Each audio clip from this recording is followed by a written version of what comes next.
with that ideology. Well, they don't, they okay? don't call the shots. The American president calls the shots. The Congress calls the shots. The department, the defense secretary calls the shots. And the question is, what are the safeguards? Do they do? Because there's a worry that Palantir has undue influence. Well, they do in this administration on the because of this Defense. corruption. But that's not going to be a future administration. My question is slightly different. I'm saying that when you have founders whose philosophy informs their products, and you know this in Silicon Valley, it's very much linked to the worldview. When you have a worldview of this nature, is that conducive then to have such firms embedded within the US government, particularly in sensitive areas like defense? Well, what matters to the government is what is the values and regulations, right? I mean, let's say Elon Musk is building Tesla cars. Now, I personally don't drive a Tesla, but I don't hold his ideology for the car. What matters is how the government regulates. Living Lily reached 240 stream streak 5 minutes ago. Let's get fucking gusty chat. Let's get fucking gusty chat. Let's get fucking gusty chat. Let's get fucking gusty chat. Let's get fucking gusty chat. Let's get fucking gusty chat. Let's get fucking gusty chat. Let's get fucking. Quiet, Oh my god, I love it. Quiet. I love it. Okay. I think I have to increase the tokens because for some reason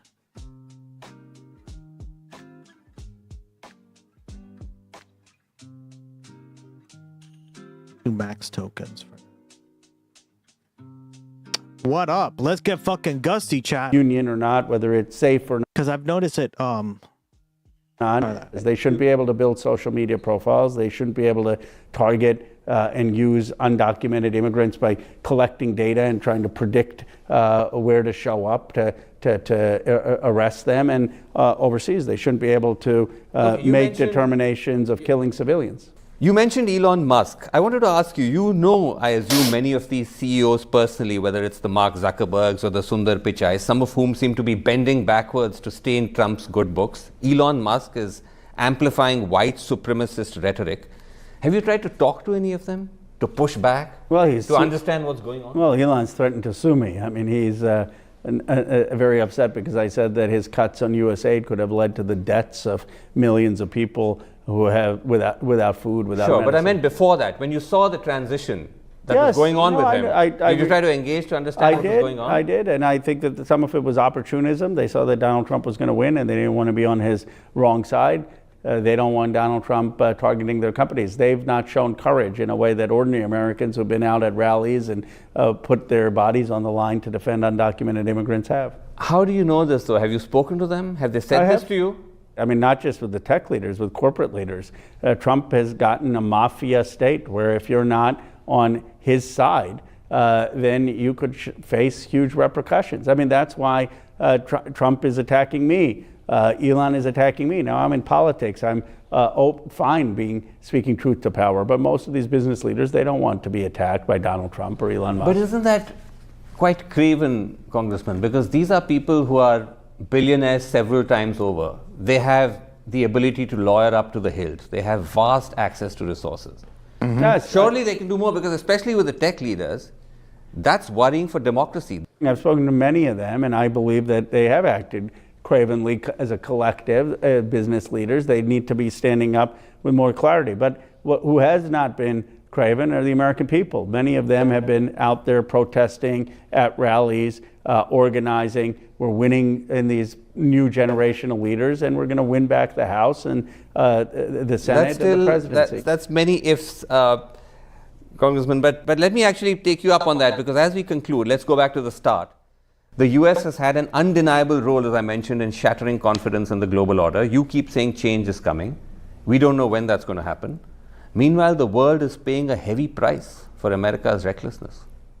Well, like I said, America has always had a dual story. On the one hand, it's a country every place people from around the world still want to go. There's not a line to go to China. There's not a line to go to any other country. Why do people want to come to America? Not yet. Well, no, there won't be. I mean, who wants to go live in a country where you have very few freedoms and where you have 18% youth unemployment? People still want to come to America because it is at aspirationally a multiracial democracy that is hoping to be cohesive. But as I mentioned, I know that this is a little like woo-woo propagandistic, right? But sort of enumerated that. I think he's trying. If I'm being somewhat like fair, he's just trying to be optimistic, right? But I come back to what I was saying, that I think what everyone's looking for is the question of optimism is important, right, guys? I think like you can major cope. Yeah, I think there's some major cope there, but like I don't know, it just doesn't come across like other politicians who say this and they go way too ham with it, right? But I agree there. Yeah, it is some change. Cope. You're saying that maybe the U.S. had less freedoms. Yeah, I just think it's dumb, right? I think like this whole idea of measuring things with freedom and sovereignty is all bullshit, guys, right? And that's why I say always read like their words, because like I understand this is what like these kind of voters want, so there you go. But right, for some South American countries, but Europe is out. Yeah, it's some cope, right? So again, we're not like accepting everything he says. We're just analyzing it with the fine-tooth comb, right? But we can agree with some of the good along with that kind of crap, right? Throw out that bad There shit. will be a new moral leadership with a new generation. That is a big if, that you have to beat the Republicans in 2028. I'm actually quite confident that after Trump, with his numbers where they are, with the loss of confidence of the American public, that we're going to have a new generation of leadership and a new generation of moral leadership that will lead America into being a cohesive, multiracial democracy that then can have the understanding of freedom struggles from all parts of the world and do well in the world. That's quite a big if, but let's see if that happens. Thank you very much indeed, Thank you, Congressman, for speaking Appreciate to us. it. Thank you. Very much.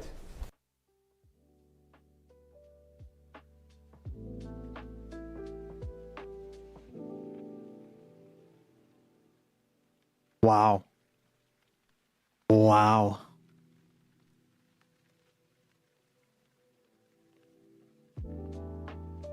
Wow.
Wow, there's a cat.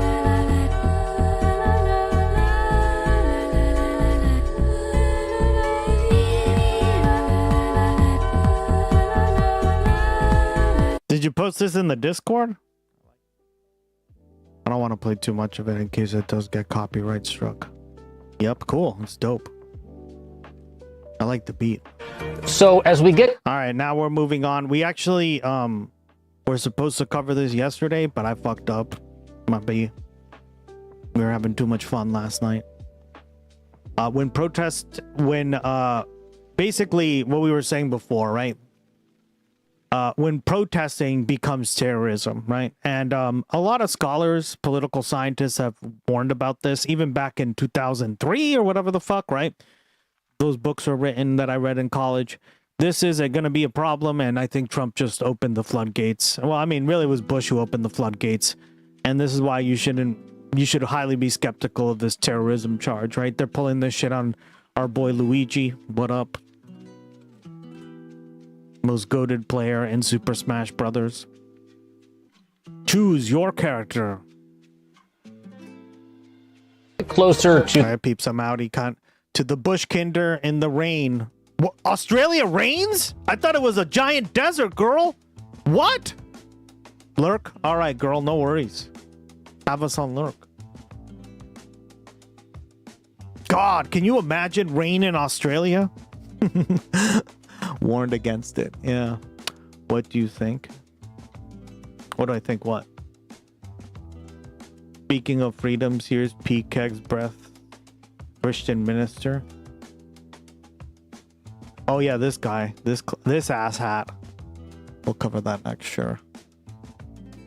The November midterms, the Trump administration is escalating its war on dissent. And to do it, it has completely weaponized the U.S. justice system against its critics. We're talking about terrorism statutes, criminal conspiracy charges, obstruction of justice, laws that are typically used to prosecute drug cartels and terrorists and insurrectionists are now turned against protesters and organizers and left-leaning activists.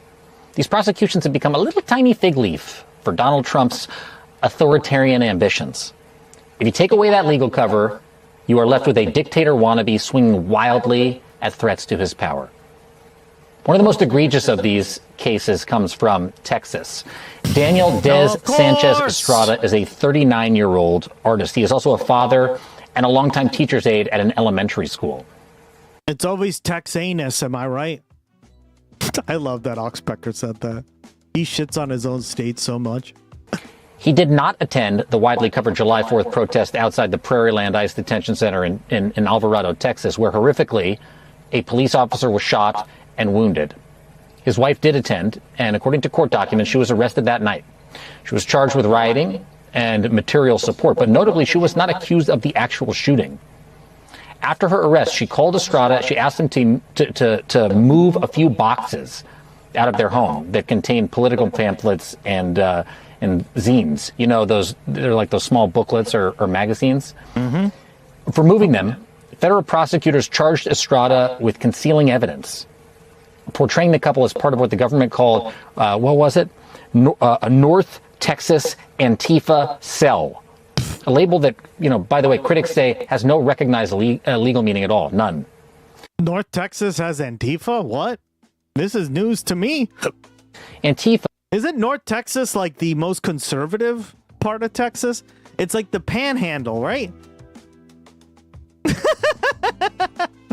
God damn it, guys. Or is North Texas that like Austin area? I don't know. Fuck. I don't know Texas very well. Let's see. God, where's Oxpecker when you need him? He'll be over soon. Oh, okay, it is, yeah. It's not... Yeah, this is the, like, AK liberal part of Texas. I mean, it's not even that liberal, right? In comparison to, like, the rest of the country. It's the Dallas-Fort Worth triplex, metroplex area. Gotcha. Yeah, I was thinking here, the Panhandle, but that's Northwest Texas? Right? Interesting.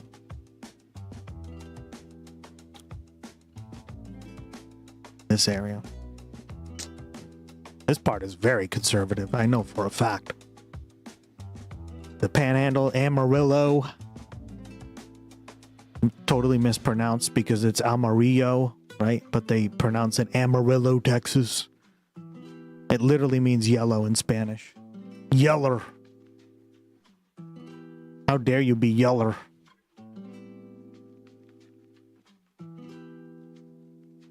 Texas.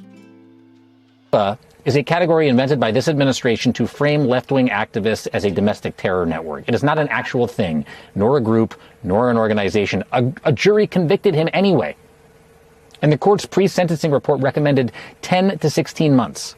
But prosecutors sought what is known as a terrorism enhancement based on the so-called Antifa affiliation. And this June, a federal... I thought the Panhandle was full of poor people panhandling. Yeah, same here, but apparently, yeah. I sent City Pop for you to react to doubling. A judge sentenced him to 30 years. His wife got 70 years for providing what they claim is material support to terrorists. Mm-hmm. There were 8 people arrested at the Prairieland protests. They were sentenced to a combined 450 years on terrorism. Jesus. What?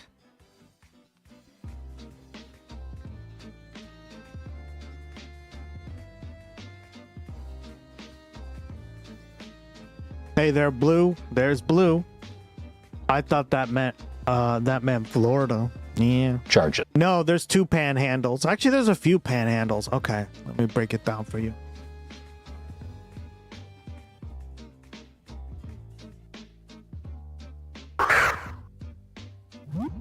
Okay. Let me break down the states, right? Okay, so there's... I see why you're confused as a Canadian. I would be too. There's several panhandles in the United States, right? I'm giving you guys a basic geography lesson. Okay, so there's the Texas panhandle, which is right here. Ironically, right next to it is the Oklahoma panhandle. There's the panhandle in Florida, which is the one you were thinking about, right? It's over here. I'm trying to think, what else have I seen? There's the Idaho one as well. Idaho panhandle.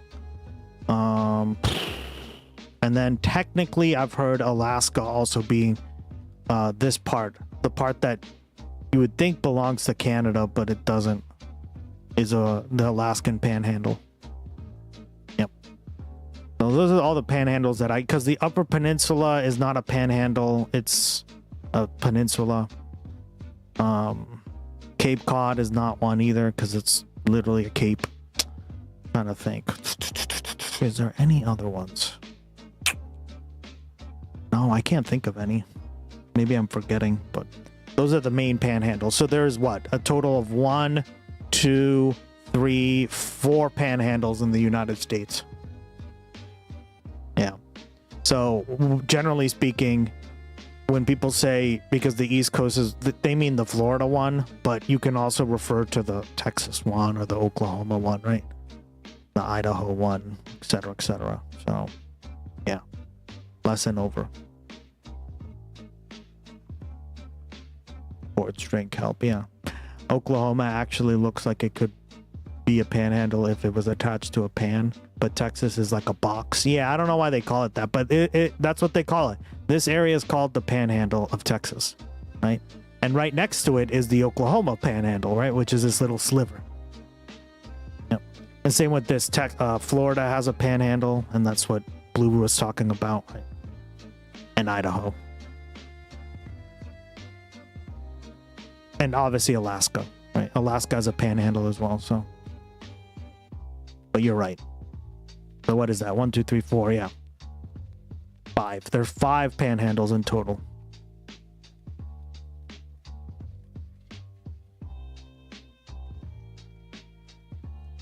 It's 450 years. The first sentence is handed down under NSPM 7. I see the problem. The U.S. doesn't have a standard for pans. Exactly. We don't have a standard for much of anything.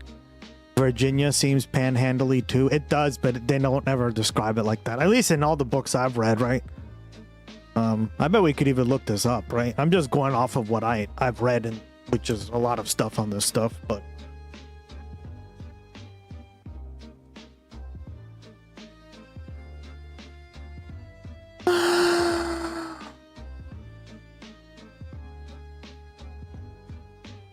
Right, Texas, West Virginia. That's a more state level one. Florida, Idaho, Alaska, Nebraska. Yeah. Maryland and Connecticut. Oh, I forgot about Connecticut too. Yeah, it's tiny. I don't even consider it one, right? But that's the AI answer too.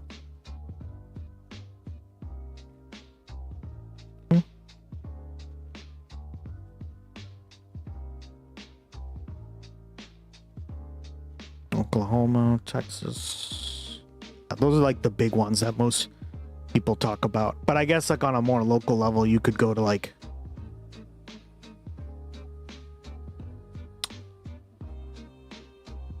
the square stub. It's a nearly perfect rectangular pointing forward to New York City.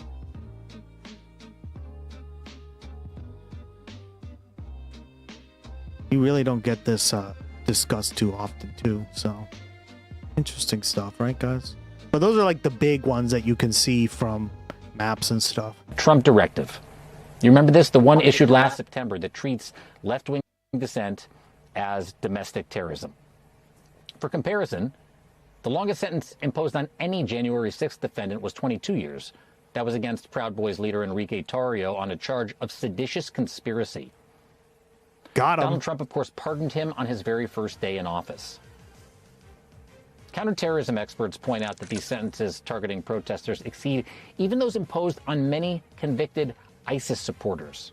Oh, shit. They warn that this administration is distorting terrorism laws to criminalize protected First Amendment activity, things like pamphlets and posters and organizing and protest. Essentially, they're looking at left-wing political expression and they're calling it material support for terrorism. Estrada's sister, her name is Annabelle, described what the arrest looked like. She said it was a SWAT unit, the FBI, a bomb squad, there was a drone overhead, there were officers with AR-15s surrounding her brother's truck over what the government said was it was a wide right turn. It was by design. Theater. And you, all of us, the American people, are the intended audience, and you do not have to take my word for who this show of force is for. Take it from the Texas judge who handed down this extraordinarily heavy sentence, Judge Reed O'Connor. He reportedly said the quiet part out loud. This is what he said, quote, "The state wants to send a message to anyone who shares similar ideology." And addressing the court before his sentencing, Estrada pleaded, quote, "I worked really hard every day in this country. I am a father, I am a husband, I am a teacher, I am a poet, I am many things, Your Honor, but I am not a terrorist. I'm many things, Your Honor, but I am not a terrorist." This is America today. Jeez. This is where we are. Prairie land might be the most extreme example, but it definitely is not the only one. If anything, it shows where all of this machinery is headed if it continues unabated. And two stories this week point to just that. The first one is all about a special education teacher in Minneapolis, Treasure Thornson. Nice. She told NPR that in June she was drinking coffee when federal agents showed up at her door. She recalled one of those agents telling her, quote, "We have a warrant for your arrest for conspiracy." Conspiracy. That is a federal felony. The government charged Conspiracy, guys. Thorson. This is literally the McCarthy era, right? And 14 other people with conspiring to impede federal agents during whatever. Yeah, this always reminds me of that part of the documentary we watched on the Supreme Court that we have to still watch. That we got to rewatch because there's a bunch of new people in chat that haven't watched it yet. But this was part of what we were talking about here.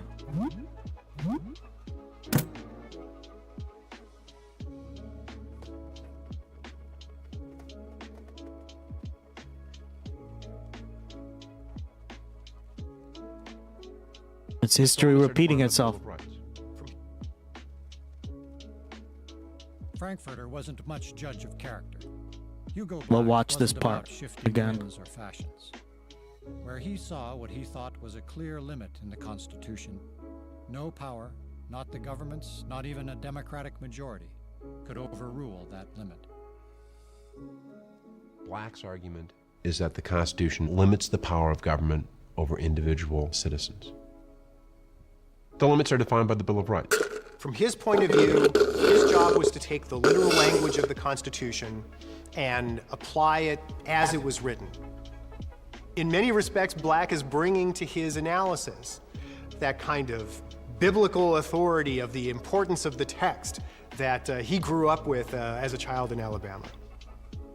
As the Bible is the holy word of God, from this tradition, Black and others like him see the Constitution as the holy word of the framers. And that must bind. Even if there were only one communist in the State Department, there could still be one communist too many. This microfilm was made for the purpose of transmitting State Department documents to the Soviet Union. That's Richard Nixon. Are you a member of the Communist Party? Or have you ever been a member of the Communist Party? The country as a whole is in the middle of the McCarthy scare. There are concerns about China going communist. There is the Korean War. There's a general sense that in this battle between America and communism that we are under siege. And there's a lot of panic in the country. In New York City, federal authorities charged the leaders of the American Communist Party with violations of the Smith Act. Yep. The Smith Act makes it a crime for people to advocate the violent overthrow of the U.S. government.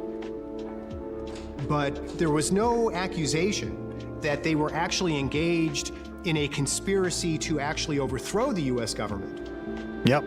See? What these 11 American communist leaders had done, so far as the trial record showed, was that they had taught Marxist-Leninist doctrine. Well, under the Smith Act, they were convicted for conspiring to advocate the forcible overthrow of the government. Black had been building on his notion that the freedom of expression was a preferred guarantee under the Bill of Rights. For Black, the First Amendment was really the most important because it was the indispensable to our democratic government. Now, if a man were to say this to me out on the This street, is him speaking. Congress shall make no law. That's the First Amendment. I would think, amen, Congress should pass no law. You would think words matter, right? But not anymore. The court voted 7-2 to sustain the conviction of the communist leaders, Black and William O. Douglas dissenting. And through almost a decade, that became a tagline: hopeful to liberals, hateful to communist hunters. Black and Douglas dissenting. In his dissent in Dennis, Black says the following: public opinion being what it is now, few will protest the conviction of these communist petitioners. There is hope, however, that in calmer times, when present pressures, passions, and fears subside, this or some later court will restore the First Amendment liberties to the high preferred place where they belong in a free society. Well said. When Black and Douglas stood to defend free speech, they were tagged as communist sympathizers. Yep. FBI Director J. Edgar Hoover opened secret files on both men. Yep. He would later wiretap Black. By the way, appointed by which president? Both these men? FDR, right? His, in my opinion, his best picks. His most lasting legacy, right? Because all like the civil rights stuff, Brown versus Board of Education, the right to privacy, the right to all the stuff that we kind of go like, yeah, no, we have that, right? That we sort of take advantage of or we take for granted today. It was all these two guys in the court. Like they were the most influential in the court for that reason, right? And we watched this whole documentary. It's a great documentary on the Supreme Court. We probably got to watch it again. And these two men shine in this fucking place. But yeah, we've gone off the loony bin here. We're fucked. So I don't know why we've been talking about this. But yeah, there you go, right? So if you defend a right for somebody to say that stuff, apparently you're a communist sympathizer and you get literally investigated by the FBI. Sound familiar? Oh wait, we're right back at it again. This time we're getting like, we're just throwing people in jail, right? God damn it. So that's why I wanted to show that to you guys, just so you guys keep a... Sorry I haven't been chatting, but stream is running. I was like, oh, worries. My son is... I figured you were probably working on packing up. How's your day been? Good to see you. All right. Back at it. It was called Operation Metro Surge in Minneapolis. I was there. I covered it in real time. Look closely at what prosecutors cited to justify the charge. Meetings, oh, shit. Conversations on Signal, essentially speech, political organizing. Which brings us to the next story, how the government finds this speech in the first place. Mm-hmm. The Wall Street Journal this week revealed that the scope of a DHS surveillance operation aimed not at criminals, but at critics was something you need to be paying attention to. Hundreds of subpoenas to social media companies. Nice! Unmasked anonymous accounts Congrats! That are critical of what? Woo! Of ICE. Federal agents reportedly approached... That doesn't come off too much. Yeah. I love the way he says it. He's so excited when he does it. Americans... It's why I used this voice. At their jobs, and on the road, and at home, asking them to sign letters acknowledging that their online criticism of ICE, quote, may constitute a crime. Yep. The program calls for monitoring nearly 20 different platforms like rich. Reddit and Discord Damn right, and Blue. Snapchat and LinkedIn, and even Damn go to right. DMV records. Outside of Philly, for example, neighbors ran Facebook and Instagram pages under the Montco Community Watch where they posted ICE sightings for something like 10,000 followers. Homeland Security demanded Meta hand over the names and emails and identifying details of the people behind them. And who's running the operation? Asking for this information? ICE's Office of Professional Responsibility. It's their internal affairs.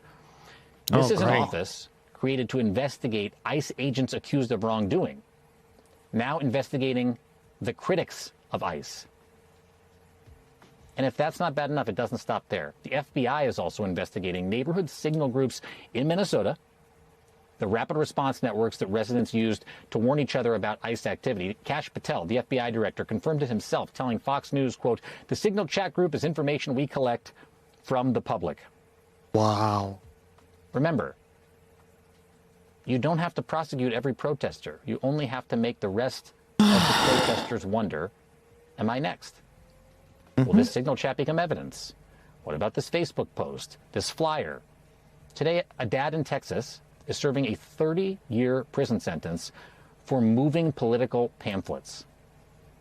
Today, a special education teacher in Minneapolis is also facing felony charges normally reserved for serious criminals, actual criminals, not protesters. And somewhere in this country today, somebody is deciding or second-guessing whether to send that text, whether to warn their neighbors that ICE is nearby, wondering who else might be reading it. That is not law and order. That is a dictatorship in the making, right under our collective noses. This is what many of us might not realize. If you are forced to censor yourself, regardless of whether you are actually ever arrested or surveilled, you already have fewer rights. The moment fear dictates what you say or what you write or what you choose to rally around, you are no longer in a functioning democracy. Which is why the stakes in this upcoming midterm elections have never been more important. None of these cases will actually appear on your ballot this November. More like a bluefin. Oh, I get it. It is whether those in power can weaponize the justice system to chill dissent, whether protest remains protected speech, whether private conversations can be turned into criminal evidence. Mm-hmm. I want to leave you with the words. I mean, if guys, you do know if this all happens, we're essentially all fucked. Because all our chat messages, all our fucking, right? They'll just get fed to ChatGPT or some Palantir fucking server. And, yeah, especially if you've been hanging around anyone who's communist or anyone who's socialist or anyone who's left-wing at all. It doesn't matter. You're all getting fucking black-bagged. Fuck. It's pretty dark to fucking go down this rabbit hole, but it's the truth, right? And I don't think Canadians are necessarily safe, right? Like Josephus, yeah, like you may be a little more safe because you haven't visited the US in a while, but who's to stop the CIA or the FBI from going into Canada, black-bagging you and just dragging you across the border, right? Like, guys, like the more you think about this stuff, the more you're just like, they've done it before. Extraditions? Oh, yeah.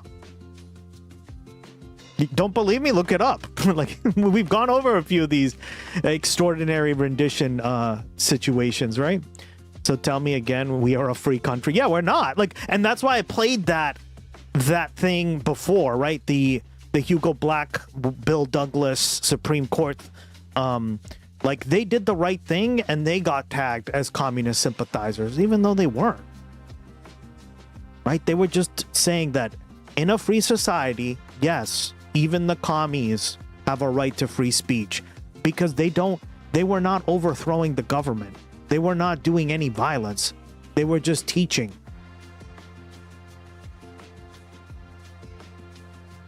And see, this is the problem I have with like a lot of libs is that that's not even the standard anymore. The standard isn't even that. The standard is, well, they good. Yeah, no, you got to be really careful. There's a fine line with this shit, right? You have to be very careful. Very careful.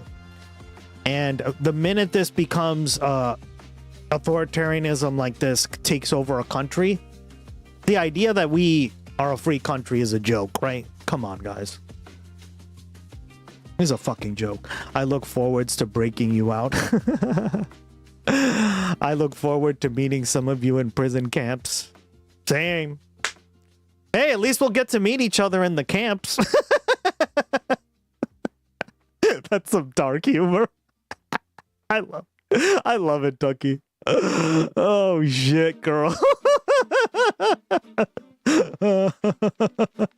What were they in charge? What are they here for? Being a left, right? And literally, that's like we gotta watch that on the Discord or on the Gloggy channel. Follow the Gloggy channel if you wanna watch more stuff. Like I'm probably gonna start doing some stuff on the Gloggy channel like that. Like I'm gonna watch V for Vendetta hopefully very soon. I have the movie, so it's one of my favorite movies. And literally all the prisoners in that movie, right? All the people who get sent to the prison camp are just left-wingers, liberals, right? Probably some commies, LGBTQ people, right? That's all that got sent to the camp, essentially. Yeah. I got Canadian ancestry. You can get citizenship here. Jesus. Oh my God. It's crazy. You're so funny, Ducky. Dark ass humor. I heard last night that a flock cameras are going live to the feed. The new update, they're being surveilled every minute. I'm Canadian. Well, that's what I'm saying, dude. I don't think you're necessarily safe either. American state cannot pull this off. Well, they have in the past against certain people if they want you bad enough. Now, do they want maybe necessarily you, dog? Probably not. So you're safer than us, but so will you have to stand up. Yeah. I don't know. I'm working on my EU citizenship. I'm out of here, guys.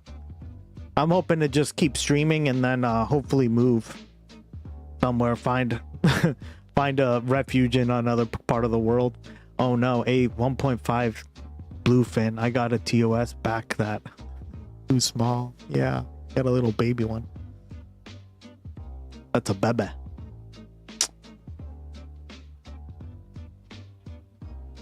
Aren't we all? Gus low-key threatening us. He never read the Geneva suggestions. Geneva suggestions. Annabelle, the sister of the man we have been talking about. The man sentenced to 30 years over a box of magazines, or as the judge put it, to send a message. After her brother's sentencing, she issued a powerful and heartbreaking statement. And I urge anybody who cares about democracy to listen very closely to this. The Prairiland defendants' sentences are part of an ongoing war on dissent.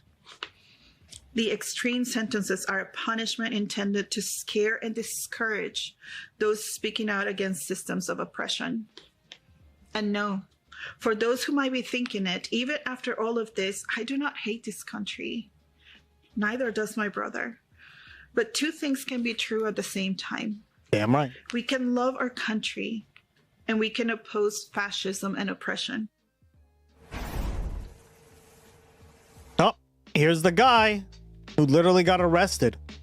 Even though, remember, religious liberty is one of the most important things in the U.S., except when it's religious liberty that's left-wing, right? Joining me now is Reverend Michael Wolf, senior minister of Lake Street Church in Evanston, Illinois. Last November, he was thrown to the ground and arrested while protesting outside the Broadview ICE facility near Chicago. It's hard to forget these images.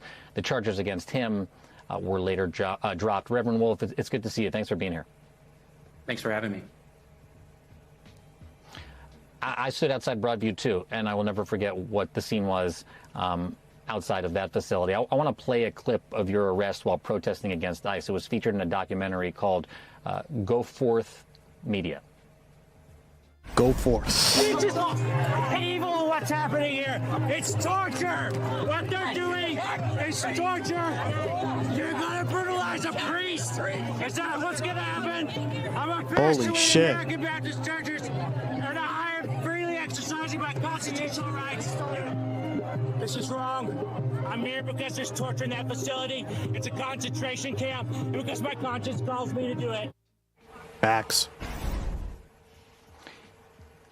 It was hard to hear, but Reverend, I want to make sure everybody heard what you said. You said your conscience called you to that street, and you called what's happening there evil. And now this administration is treating dissent itself as if it were terrorism. I wonder what you... Tracks, the Catholic Pope is some sort of dangerous commie. Trump exposed him before. He did. He exposed him as a commie. Keck W. Think about when you hear about this crackdown intensifying? Well, it's really startling, and one of the things that I have really come to believe is that it's the highest form of patriotism, actually, to want to redeem your country and to turn it away from what's happening in these facilities. It's the sort of moral stain. It's the sort of thing that we just can't get over. It's going to be really hard to move past. And so for people who feel their conscience and who feel called to do these sorts of things, who find the courage now because it's so much harder to do it, those people are in so many ways the best of us. And yet the best of us in an authoritarian regime are the folks who are going to be targeted, who are going to be forced into these situations where they have to make the choices, exactly what you're saying. Am I going to follow my conscience or am I going to be safe? And that's not a choice we should have to make in America. For the people that are seeing charges against protesters, assuming, hey, the government must have something on them. In your case, what did the government claim that you did versus what actually happened? Yeah, I was charged with 3 things. My favorite one was walking on a highway, but it was obstruction and disorderly conduct. Those were the sorts of things that they tended to give as charges for protesters. But as I know, I didn't do anything wrong when I was there. I did something that I think was the most important thing that I've ever done, which is to stand up for the rights of the vulnerable. The way that it's getting cranked up to the next level is that protesters are now facing these terrorism-related charges, and prosecutors are pointing to alleged ties to this amorphous Antifa group. As somebody who often is out there and participating in protests, do you worry that they would target you with that? Sure. I mean, that's something that especially religious leaders and people of conscience everywhere have to think about these days. We're living in very trying times. There are times that I never thought that I would live through as an American, where just simply raising your voice and living out your values in public puts you in danger in some way, in danger of perhaps losing your livelihood. These folks, as you were reading, they have families. They have connections to their community. They are in so many ways the bedrock of our communities. And what the government's doing when they are trying to have these terrorism charges, and they're trying to say it's terrorism to live out your values in public, is they're trying to take these folks from our communities. They're trying to really deprive us of what it means to flourish, and deprive us of moral voices that, frankly, we need now more than ever. Reverend Wolf, stay with me if you would. I want to take a quick commercial break and continue this conversation on the other side. Stay with us, everybody. We'll be right back and connect. All right, let's pick up where we left off with Reverend Michael Wolf, the senior minister at Lake Street Church of Evanston, Illinois. He was arrested at an ICE protest last year. There is new reporting, Reverend, this week that found that the Department of Homeland Security is actively monitoring social media accounts and neighborhood group chats. And in all these cities that I went to cover the probably on ICE WhatsApp raids, too, right? Almost everybody uses WhatsApp because it's encrypted, but like it's owned by Facebook, guys, right? It's why I stopped. Like, oh god. And you know what's sad is when I went to like Costa Rica, and I bet this is around the world, right? So many businesses and rely on WhatsApp as like a form of primary communication, right? Like I remember seeing like people's WhatsApp number underneath the, like it would have the WhatsApp symbol, and then it would have like the number, and then it would have like their phone number. And sometimes they wouldn't even have a phone number. It would just have a WhatsApp number. And I'm like, what? So weird, right? I love salmon. It's not pronounced salmon, guys. It's salmon. That's the right way to say it. Say salmon. Salmon. These cities, probably everywhere. You mean like pedo counter op from pedos from P? So funny. You mean that's how I started? Now it's love. I love that new emote.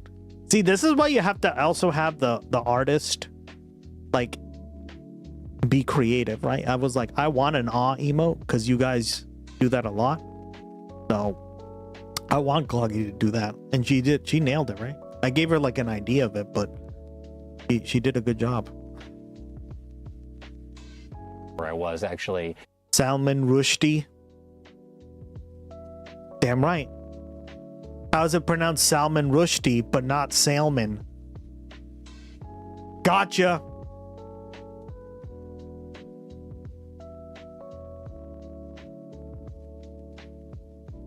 Salmon. Can you imagine pronouncing it that way? That's like saying Newfoundland.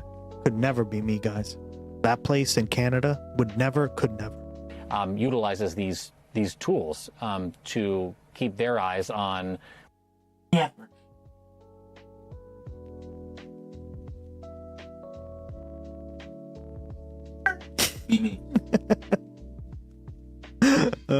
These masked armed agents that are sort of marauding through the streets. As somebody who organizes vigils and protests yourself, is this going to affect how you operate too? Well, yeah, I mean, on some level it has to, because we want to keep people as safe as possible. That doesn't mean we're going to stop doing the work or anything, but it means that we're going to have to be as cautious and diligent as possible about our vigil hygiene and being able to make sure that there's not this sort of way that people can basically make up evidence that you're doing something wrong or terrible simply for voicing your conscience. So it's definitely going to make sure. Newfoundland is another place. Newfies, am I right? Only a Newfie. One of the things I can't believe that's like a slur. Like I just can't believe that's like a fucking slur, guys. Calling somebody a Newfie.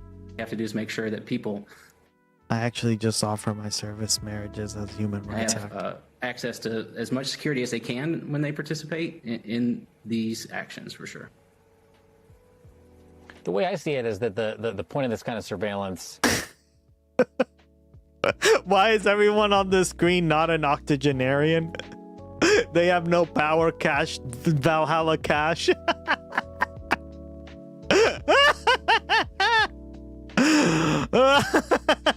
Based. So true. Yeah, why are we listening to a bunch of non-octogenarians? Dog, we are so fucked. The fact that actually is hilarious but true is so funny. Oh my god. And prosecution is to get people to surrender their right to dissent without ever having to explicitly take that right away. Do I have that right in your opinion?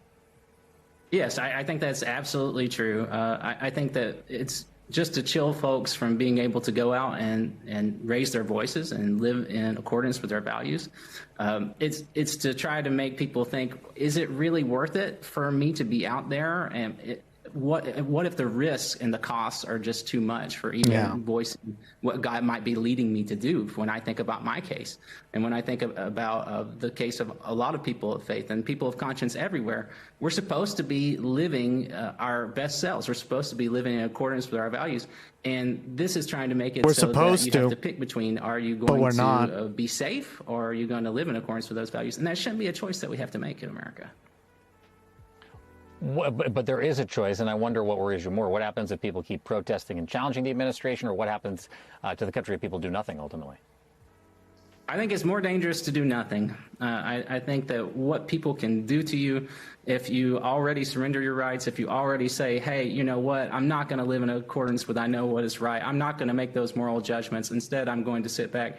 That is not only dangerous for your soul and your person, that's dangerous for our country. We can't build a country on people who don't actually live out their values in public. We have to have that. It's a part of what it means to be a democracy.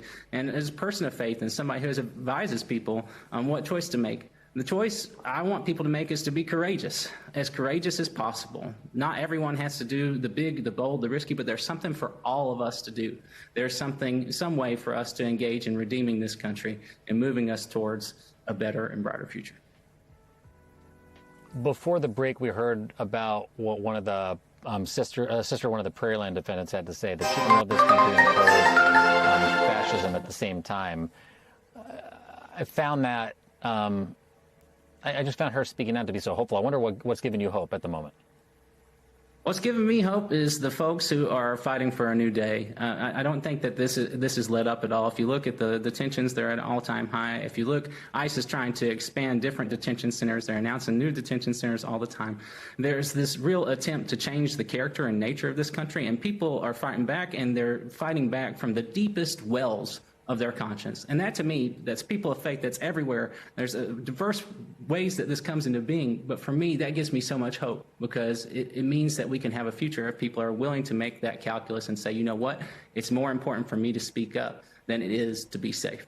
And I think that is something that I just derive a lot of hope from. It's my fellow Americans that give me hope. Yeah, you know, we've talked a lot about ICE, but I said this earlier in the week, too, when this Wall Street Journal story came out. It is a very slippery slope between, you know, federal agents looking after people that are protesting ICE and speaking out against ICE to whatever other political speech that people have to say that's opposed to this administration. And that is why we should all be laser focused on all of this. Reverend Michael Wolf, the senior minister at Lake Street Church. All right. This is his pastor. Speaking of which, cool. Moving on to Pete Hegseth. Oh my God, what Pastor Doug Wilson makes no apologies for his beliefs on God and country. Oh, I'd like to see the town be a Christian town. I'd like to see the state be a Christian state. I'd like to see the nation be a Christian nation. And I'd like to see the world be a Christian world. And now Wilson's controversial views as a Christian nationalist are gaining sway in the nation's center of power with the recent opening of his new church and high-profile parishioners like Defense Secretary Pete Hegseth. Is planting a church in D.C. part of your mission to try to turn this into a Christian nation? Yes. So every society is theocratic. The only question is who's theo? In a secular democracy, it would be demos, the people. In a Christian republic, it'd be Christ. Well, what would you say to someone watching this to say, look, I'm a Muslim. Who are you to say your worldview is better than mine, that your God is better than mine? Well, if I went to Saudi Arabia, I would fully expect to live under their God's rules. But you said earlier that you want this to be a Christian world. Yes. So you want to supplant fuck off. their religion with your Christian. Yes, by peaceful means, by sharing the gospel. There's a lot of work yet to do. I believe that we are working our little corner of the vineyard. Wilson's Little Corner, a picturesque campus nestled on the outskirts of downtown Moscow, Idaho, is growing by the day with thousands of like-minded Christians. Parishioners of his church, known as Kirkers, own and operate several businesses downtown next to liberal college town stores. If it's true. Why did he yell boo? Because it's because of me. Because of you. Yeah. Well, there you go. That's a regular liberal. day for you. That's not unusual. Those damn liberals, they yell boo at me all the time. A big focus of his Christian movement is on a patriarchal society where men are dominant and... Oh, great. Great.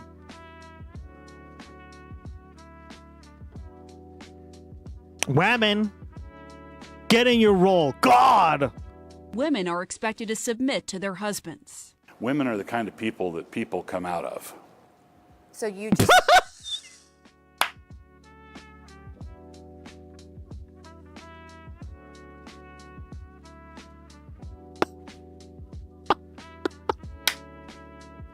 What? Holy shit. Wow, I thought I heard misogyny. Oh boy. That is some... What the fuck was that? That might have to be a clip, but I don't even want to clip it because it could be portrayed as really fucked up, right?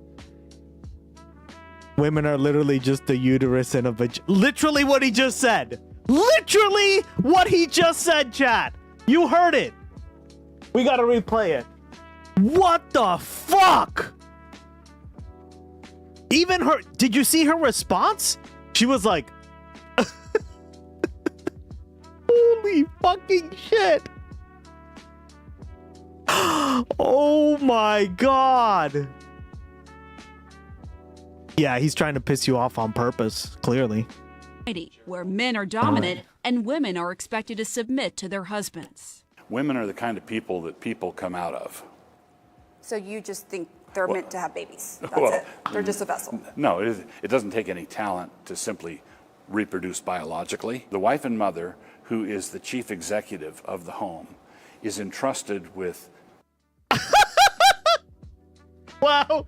He doubled down, tripled down, and said, making a baby doesn't take any talent. It just happens. Sex, it just happens. Boom, pregnancy. You cannot make this shit up, guys. Holy fuck. I mean, first of all, terrible standard because not everything requires talent, right? Secondly, what? That's misogynistic as fuck. I would have to have jumped and slammed that motherfucker. Yeah, this guy's fucked, guys. Holy shit. 3 or 4 or 5 eternal souls. I'm here as a working journalist. Women equal kitchen CEO. Damn right. I mean, noted.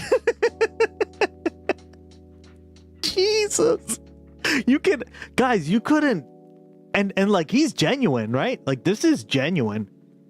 This ain't like joking around. This ain't like, oh my God, this is fucked. The women. Their true role, guys. CEO of the kitchen.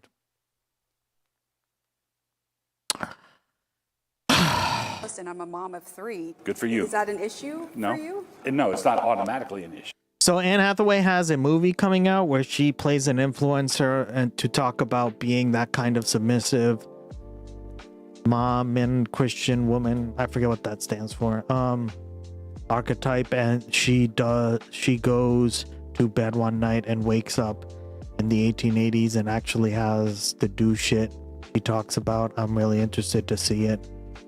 Yeah, I think it'd be cool, especially if they're very accurate with it, right?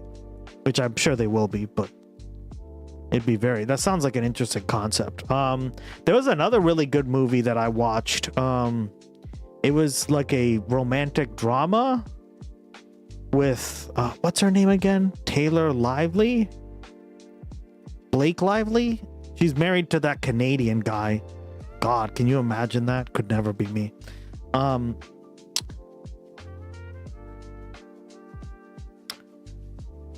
Blake, yeah, Blake.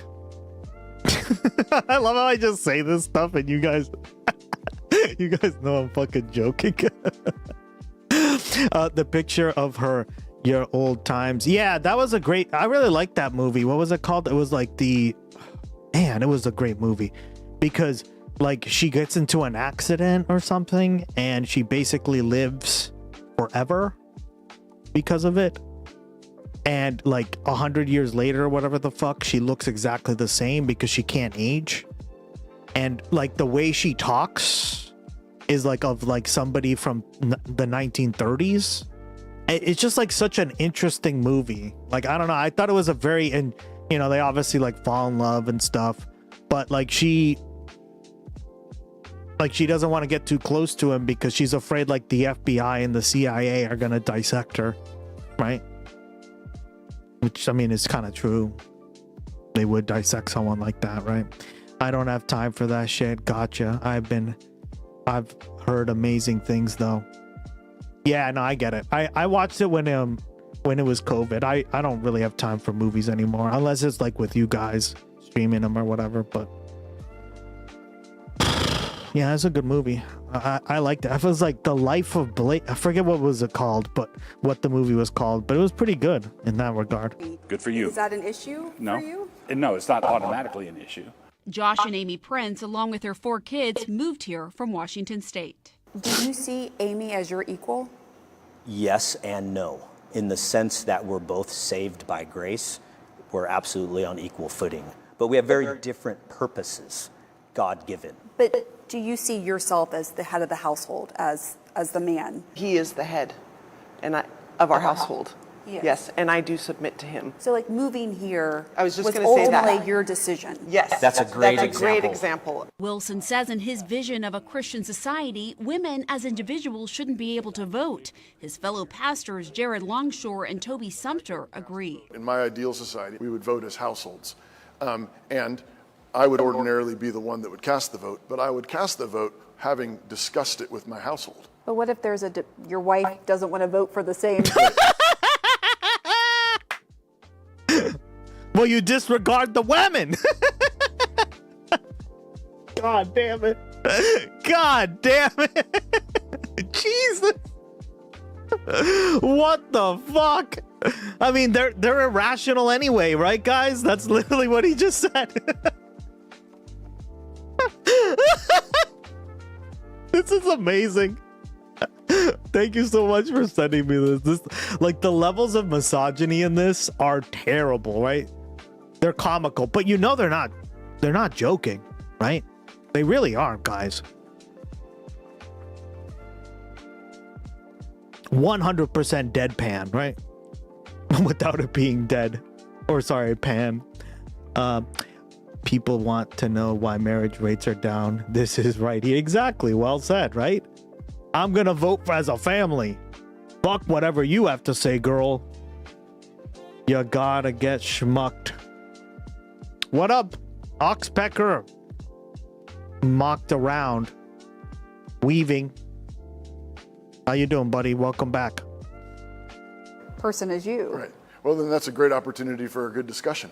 There are some who have gone so far as to say that they want the 19th Amendment repealed. I would support that. And I'd support it on the basis that the atomization that comes with our current system is not good for humans. And Wilson, a veteran himself, is unapologetic about his view that women shouldn't be in certain leadership or combat roles. Looking at the leadership page for Christ Church, Right. it's all men. Do you accept women in leadership roles in the church and government? In the church, no. Why? Because the Bible says not. Yesteryear is a 2026 satirical psychological thriller debut novel by Carol Claire Burke. It follows Natalie Heller Mills, a viral tradwife social media influencer who curates a fake aesthetic of pioneer domesticity on an Idaho ranch, only to suffer a public scandal and experience a severe psychological break where she believes she has woken up stranded in the year 1855. Damn. Sounds interesting. They're absolutely not joking. They want the 1950s back. Dude, some of these people want to go back to the 1850s, okay? Not 1950. 1850, okay? That's like the more proto conservatives. But hey, how you doing, Splendinavia? Good to see you again. How you been, buddy? By the way, I just learned a really awesome tidbit. And it made me think of Splendinavia the other day. I watched the short. Somebody sent it to me. And the short said, can everyone guess what is the safest country in the world? Everybody guess Canada? Nope. Norway? Nope. Although it's close. Switzerland? Nope. Close. All right, let's Scandinavia. Sweden? Nope. Close.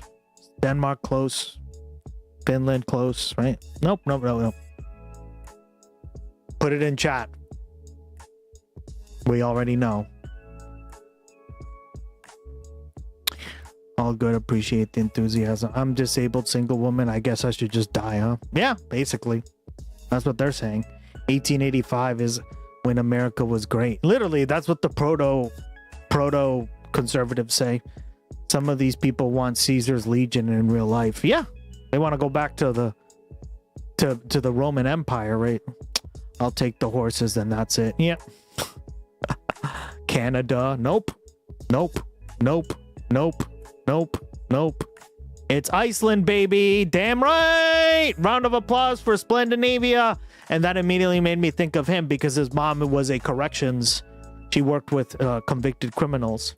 And I was like, see, whatever they're doing well, right? And the other countries are pretty high up there too, but Iceland is literally the safest country in the world. Yep. Crazy, right, guys? But the other ones are very high up there too. Basically, Scandinavia in general with their rehabilitative justice system really helps. Denmark, yep, Denmark is up there too. It's all the Scandinavian countries, and Iceland is number one. Even though Iceland is a part of Scandinavia tradition, right? So, even though, yeah, it's in the middle of the Atlantic, it's considered that kind of more Scandinavian region. Iceland is Danish. It was 19th year running. Yeah. See, so whatever you guys are doing, you're doing it right. It just works well for the island, right? So you have to look at it that way too. But all those other countries do a really good job too, right? They're not too far away from Iceland. You're unfortunately not wrong. Yeah. Fuck my life. Yeah, I learned that and I was blown away. I was like, whoa. And I immediately thought of you, dude. First thing I was like, damn, Splendinavia, because you had told me in chat, right, that your mom worked in the corrections department for like 30 years or some shit, right? As in Iceland. And I was like, damn, okay. Based. Let's fucking go, chat. I'm like your uncle or something. But Canada's like, yeah, Canada. Could you imagine that place? Could never be me, guys. Oh, Canada. My best friend's from Iceland. She lives in Finland now, and she says it's so small that if there's someone in the country you don't know, you know. Exactly, yeah. But still, I mean, there are plenty of other countries that are small, right? Brunei's pretty small, and it's far more dangerous. So it doesn't necessarily mean... It's a combination of factors, right? There are very small countries. Belize is a small country. Guyana is a small country. French Guiana is a small country, right? Suriname is a very small country, right? They don't have a lot of people, but they're not nearly as, right, for various reasons. It's just like Iceland has the right criminal justice system. They do all these things correctly, right? And to be fair, it's really the rest of Scandinavia that does this pretty well, so... We were talking about this, so shout out to Finland. Don't fuck with Finland or they'll kill you. They love their knives in Finland. Yeah. The Falkland Islands is a small, but those sheep are vicious. Yeah. Well, there you go, right? The Falkland Islands is a very small and only has 3,000 people, but there's more crime there than fucking Iceland, apparently. Shit. All the time. Progressive faith leader Reverend Jennifer Butler is concerned about Wilson's growing influence. He is rapidly gaining in power. He has hundreds of churches established around the country. They actually literally want to take over towns and cities, and they have access to this administration. Wilson is part of a broader Christian nationalist movement making inroads with Criminal the Trump Brits, administration, yep. with a newly created faith office led by evangelical pastor Paula White Cain, and Yep. people seen right outside the White House entrance praying and speaking in tongues. Don't fuck with the Falklands. Tongues. We are standing on the soil of the White House, and we are declaring your word. How precious. And now there's a monthly prayer service at the Pentagon, initiated by Hegseth, Oh, fuck off. Wilson's highest level connection to the administration. It's not organizationally tied to us, but it's the kind of thing we love to see. For his part, Hegseth has publicly praised Wilson. Now we're standing on the shoulders of a generation later. The Doug Wilsons and the others. Wilson's influence spans the globe with more than 150 churches. Lennox Califangua moved to Moscow from Africa. It's really because I wanted to be a part of a community that was doing something, and especially in building Christian institutions. Are there other black families in this community? Oh, absolutely. There's a few black families. Wilson maintains all are welcome to his church, but he's also not shying away from his past controversial statements on race. Do you still believe what you said back in the 90s, that there's a mutual affection between master and slave? Yes, it depends on which master and which slave you're talking about. Slavery was overseen and conducted by fallen human beings, and there were horrendous abuses, and there were also people who owned slaves who were decent human beings and didn't mistreat them.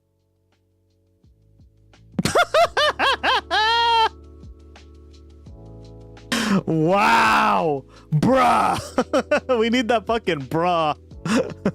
Bruh. Damn, this has been a clip 6 minutes long, and we've gotten some fucking moments out of this shit already. What the fuck is wrong with this clown? Horrendous abuses, And there were also people who owned slaves who were decent human beings. No.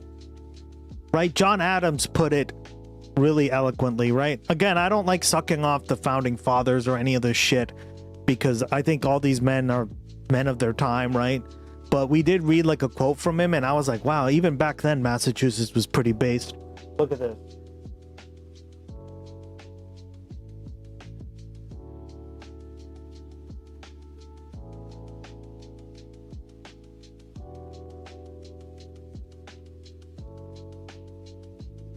See here.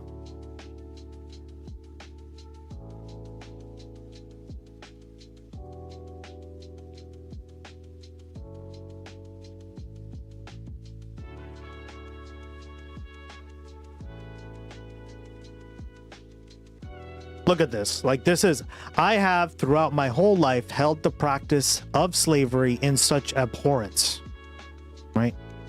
That if I never owned a Negro or other slave, though I have lived many years in times when the practice was not disgraceful, when the best men in the vicinity thought it was inconsistent with their character, and when it has cost me thousands of dollars of labor and subsistence of free men, which I might not have saved by the purchase of Negroes at the time when they were very cheap. So he's saying, listen, not only do I just like prefer to pay, like this like cost benefit analysis that people give to cope is bullshit, right? Even back then there were people saying this shit, right?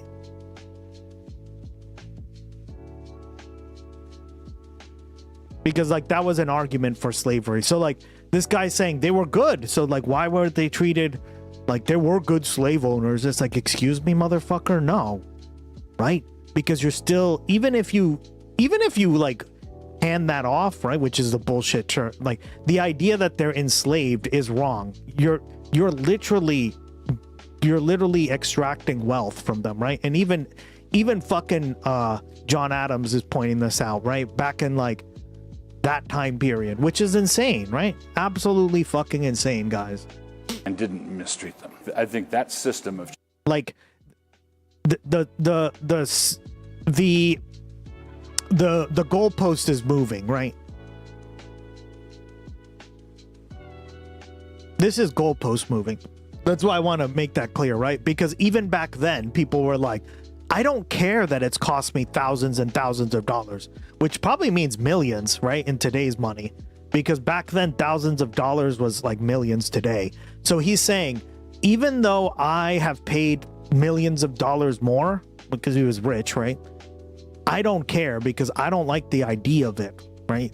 Even if I were to treat them like, this is bullshit. This is just goalpost moving.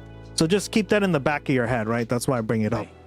fallen human beings, and there were horrendous abuses, and there were also people who owned slaves who were decent human beings. Yeah. And see, by that very nature, they were not decent human beings because you're extracting, right?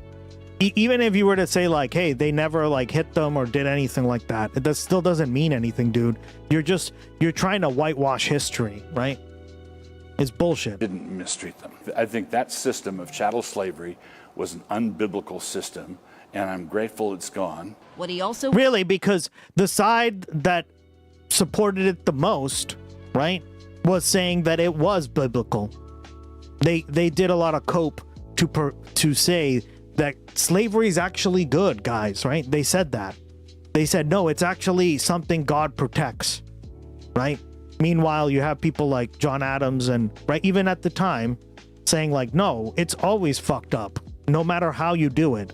Once gone, same-sex marriage, because he thinks homosexuality is a crime. Even if it costs you more money, right? Which is like an objective, like, reality of the situation, right? To be fair, fascists usually prefer indentured servitudes. Well, that's what he's saying. Any form of that crap is wrong. And that's why I'm like, based, right? Like, he was a flawed man too, but like, you have to remember, these people were not perfect. Like, he was a little bit, what's the word? He was very stubborn, right? He didn't listen to us, to right. He had his problems too, and we talked about them on the President's Day. But like on this one issue, like that has aged very well, right? In the late 70s and early 80s, sodomy was a felony in all 50 states. That America of that day was not a totalitarian hellhole. Yeah, even the ancient Greeks defended slavery. Classic idiotism. Exactly. Well said. Right? The ancient Greeks did. Right? The slavery wasn't due to race. It was due to like economic condition and like in servitude. Right? Like, are you considered a slave? Done. Right? It was generally like a group of people in Greek society. It wasn't like a racial group. But like, that's why I want you guys to. That's why I'm examining this, right? We're not just going like, oh, slavery is just always bad, right? We're examining it even further. We're going deeper down. We're taking more nuanced approach here. Was not a totalitarian hellhole. So you would like America to go back to that? Yep. Wilson maintains his ultimate goal is to bring about the second coming of Christ through his work and rejects critics' claims he's trying to make the dystopian world of The Handmaid's Tale a reality. Yep. I'm not a white nationalist. I'm not a fascist. I'm not a racist. I'm not a misogynist. How far off do you see a Christian nation? All those things. Full-on Christian theocracy. Oh, 250 years. 250 years. Yeah, honestly, that's yes. What you see. But you do think it will happen? Yes, I do. We're not going to usher in anything ourselves. We're really genuinely pioneers.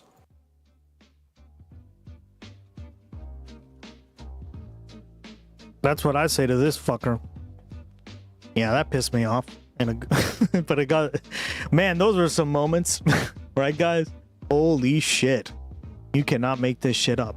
All right, a boat capsizes and kills a woman and baby in New York. What the fuck? Police in New York. What happened in New York? Fix your shit, New York. God. I know you have trouble because you're near New Jersey, but God. City are on the scene of a tragic boating accident where a woman and a young child were killed near the Statue of Liberty. Jessica Cunnington from our New York station WNBC has details. Jessica, what do we know? Willie, good morning. An absolute tragedy here. We do not yet know what exactly happened to cause this boat to overturn, but we know that it happened just before 10:30 last night. The NYPD says they got a call about an overturned boat about 22 feet long near Liberty Island in New York Harbor. When crews arrived here, they found that 12 people had already been rescued from the water, but sadly, a 27-year-old woman and a 5-month-old little girl had to be pulled from the water. They were rushed to the hospital, but police say they did not survive. One witness I talked to said she saw several victims huddled together being escorted off a boat by NYPD officers. This accident, of course, still under investigation this morning as we wait to hear more details from the NYPD about what went horribly wrong here. Police in New York City are on the scene of a tragic boating accident where a woman and a young child were killed near the Statue of Liberty. Jessica Cunnington from our New York. Not at you, Gus, the boat. Yeah. Or not at the boat, you, Gus. I read that wrong. Oh, man. All right. Let's get this next one here. That's crazy. I didn't know about this either. That's why I was like, might as well share it. Now let's get Bernie Sanders' interview here or he did a video, I guess. Have we watched this? Yeah, we have not, I don't think. Very much for joining me. And I want to discuss today the extraordinary election that took place in Michigan yesterday. And let me begin by congratulating Will Lawrence, Donovan McKinney for their great congressional victories, and of course, Dr. Abdul El-Sayed for his victory in the Democratic Senate primary. Last night, in my view, in the so-called purple state of Michigan, a tectonic shift took place in American politics. That's what I believe. With an historic voter turnout, the largest voter turnout in Michigan. I'm getting sick of him. I know, for real. That's why I was like, let's turn on Bernie. I'm not going to watch another one. I kind of want to know what Bernie has to say because it is kind of interesting that he's looking towards. Well, first of all, the endorsements seem to be working, right? So people of that state stood up to an unprecedented onslaught of billionaire money, close to $70 million in ads coming from super PACs like AIPAC and others. And despite that onslaught of money, the hyper-capitalist component that enables fascism to maintain their grip on power prefers indentured servitude. Yes, I think that's what he was trying to say, right? It's just like this was before Marx or whatever. These people were very smart, right? Like, especially John Adams was like Harvard educated and shit.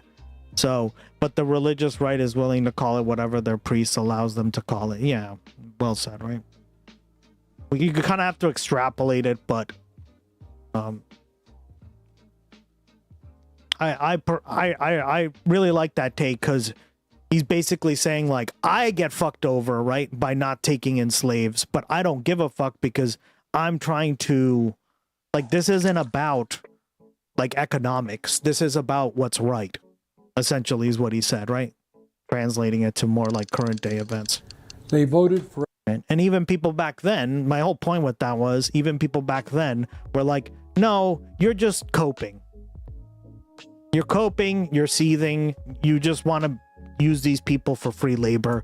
Even if you do treat them well, right? It's just to fucking cope for, they still have to work for your ass for free, right? And he's right, 100%. A progressive candidate who has the guts to take on the oligarchs and fight for working people and for a sane and moral foreign. Well, that was his point, right? That they were human beings, and like that's the problem that he has with it, right? That it's objectively wrong policy. And let's be clear. What we saw in Michigan yesterday is absolutely consistent with what we have seen in election after election, in state after state, all across the country. We've seen it in Arizona, in New York, in New Jersey, in Ohio, Pennsylvania, California, Montana, Colorado, and elsewhere. The people of America want change. They want real change. They understand that status quo politics and status quo policies do not work for them, just for the billionaire class. And what the American people are saying from coast to coast is, we want a government that represents all of us, not just the 1%. And let's also be very clear. The American people are sick and tired of Trumpism. There is a reason why his poll numbers are going down and down and down. Because they are disgusted with his authoritarianism. It's because of the robots. His contempt for the Constitution, his lies. I love how he says robots. His corruption, his narcissism, and his terrible and illegal wars. War in Iran, killing thousands of people, including 18 U.S. servicemen. Huge robots. Massive economic robots. Turmoil all over the world. Sure, if that's how you prefer to say it, robots. But here's the main point that I want to make today. As we go forward as progressives, it is not good enough to just be anti-Trump. Yeah, we got to lead the effort against robots. This most dangerous president. Yep. But we have got That's to do perfect more than for that. emo. We need a Democratic Party. Very clever, Blue which Room. is driven by grassroots robots. activism, by working people, by young people, by people of color, and not a party dominated. That's very clever. As is the case now, by a small number of wealthy campaign contributors and their consultants. So what you're seeing now all over the country, type it that way. Yeah, in a very same here. profound It's historical good. way, is a transformation of the Democratic Party from a top-down party to a party where ordinary people are making the decisions, selecting the candidates they want to represent them. So what does all of this mean for the immediate future? What kind of accent does like Bernie Sanders have? Is he like from Brooklyn, right? Is this like a Brooklyn accent? I don't know. I don't know much about New York, guys. New York, yeah, he has a New York accent. Yeah, he has that, like, that's why he sounds like that. FDR kind of sounded like that, but he sounded like from the more like he was like right on the border of New York, right? Like his is like a Brooklyn accent. FDR's was like an upstate New York accent, like slightly above upstate. I don't know, right? Because he sounds very similar when he's speaking. It's funny that we've got to do everything that we can to make sure that Democrats gain control over the House and the Senate in this November's election. We got to put a check on Trumpism. But it is not good enough to just check Trumpism. We need an agenda that represents the needs of a struggling working class and that will improve the lives of ordinary Americans. So what does that mean? Let's be very specific about it. Anybody out there think that our healthcare system is working? Nobody does. Everybody knows it's broken. Everybody knows it's wildly expensive. It's dysfunctional. Well, you know what we have got to do as progressives? When Democrats gain control of the House and Senate, we've got to demand that at the very top of that agenda is the reality that we are going to pass Medicare for all and guarantee health care to every man, woman, and child in this country. Every man, person, TV. But we've got to do more than that. At a time when we have more income and wealth inequality than we've ever had in the history of this country. I hope you all know this. You know, we all studied the Gilded Age. Remember when Bernie fucking interviewed a bunch of mall punks and it was Giga-based?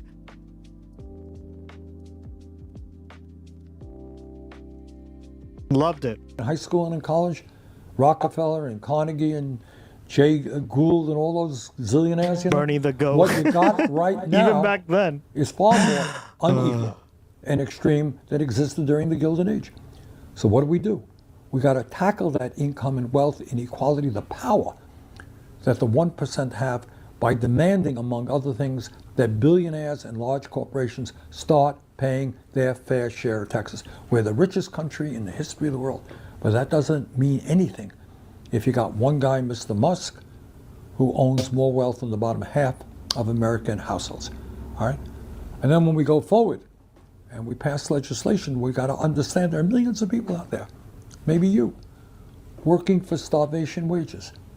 So what we've got to do is raise the federal minimum wage to a living wage, at least $20 an hour, maybe higher, and make it easier for workers to join unions. You want to join a union?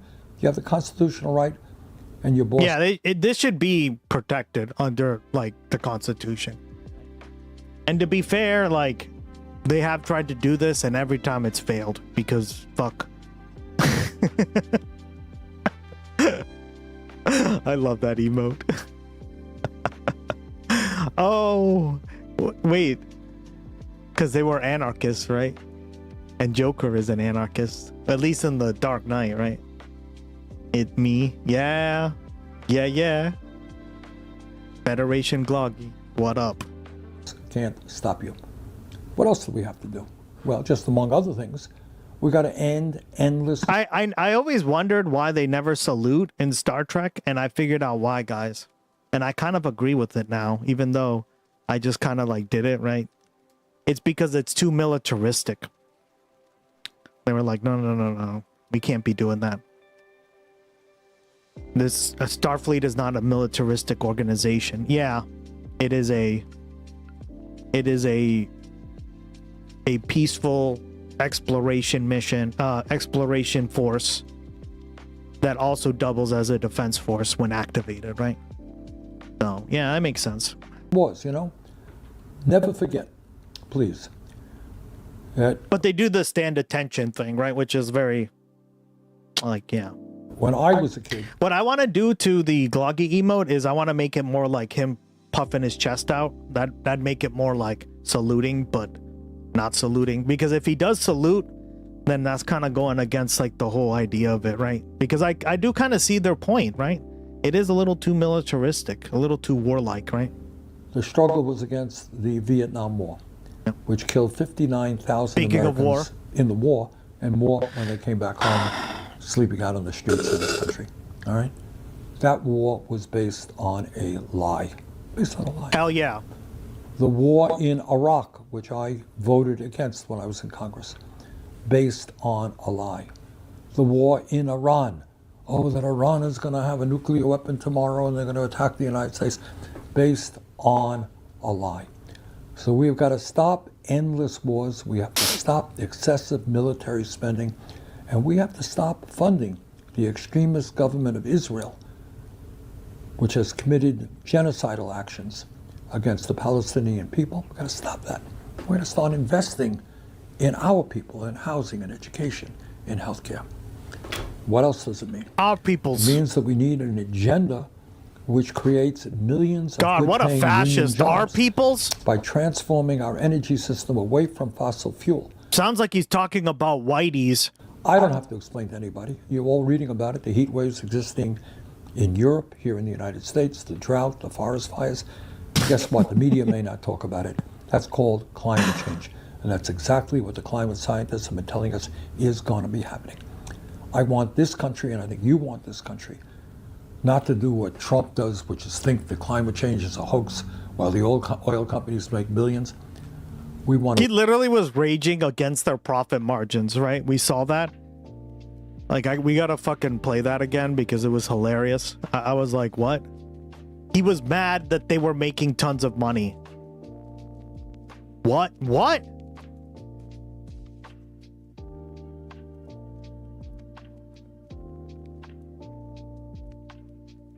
They're making too much money. Okay?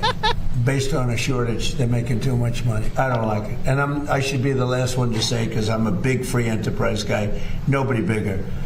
And, you know, in the butt. You're going to see oil when we're finished with Iran, you're going to see the prices drop through the floor. But they made too much money. Too much money.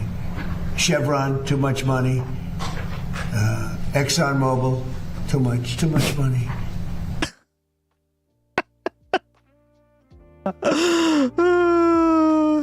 Welcome back, Living Lily. Forgot to say hello, but I did say hello because I gave you a shout out with your Federation Gloggy. Oh, another one. Hell yeah, girl. They are giving him his points. Yeah, they're not. He's pissed, guys. When you look at one company where they made 12 times what they made the year before, they're going to give some of that back to the public. And they better cut the retail price, the consumer price. Too much. Shout out to Living Lily. Yeah. Hopefully she's going to start streaming soon. Money. You're surprised I'm saying it? I'll say it loud and clear. I'm not happy about it. They're making too much money. Okay? Too much Based on money. a shortage, they're making too much money. Am I right, guys? Lead the world in transforming our energy system away from fossil fuel into energy efficiencies and sustainable energy. We need. Yeah, she streams. I try to give, like, anyone in the community that that watches or that does anything, like, I try to invest in our people. What kind of communist fascist bullshit is this, Bernie? We must make capital. We must crush as many people as possible. This is America. This is America. This is America. This is America. This is America. This is America.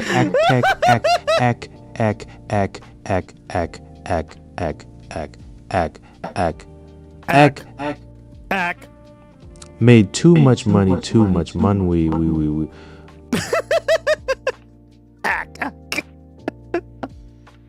Clip it! Someone clip it.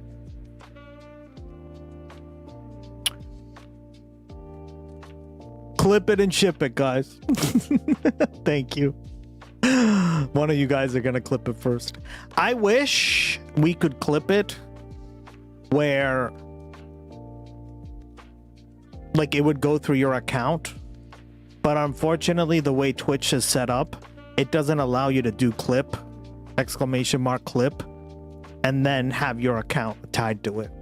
It has to be done through my account or the Gloggy one, so unfortunately it's a limitation, but I've tried to do that because also they don't like have a system to sign up to get you to like become top clipper. What have I done? I love that emote with the little cat in the hat. Lillipup. I love it. Did wet ass goblin get clipped? Oh yeah. WAG. We have WAP. We have MAHA. We have Make America Wet Again. And now we got WAG. Wet ass goblin. Ever see Mars Attacks? I think I did when I was a kid. I don't remember too much about it. It was basically just a movie about Martians coming in and just attacking Earth, right? If I remember correctly. Yeah, I stream and just haven't. Yeah, because you've been working, girl. You work a lot of hours, man. You don't got time for that shit. Yeah, check out her channel, Josephus. She streams. She streams mostly games and stuff, so. But she's fun to talk to on the stream. She's very bubbly and friendly, so. Like Beery loves her. Who else? Like the community. Yeah, the community was all over there the other day when she was streaming last time. So, yeah. I try to help you guys out too, because, like, especially you, Living Lily. You've been subscribed for a while now. So, if I have like a Prime sub or something to give out, I try to give it out to the community, right? To you guys. Especially if I catch you streaming.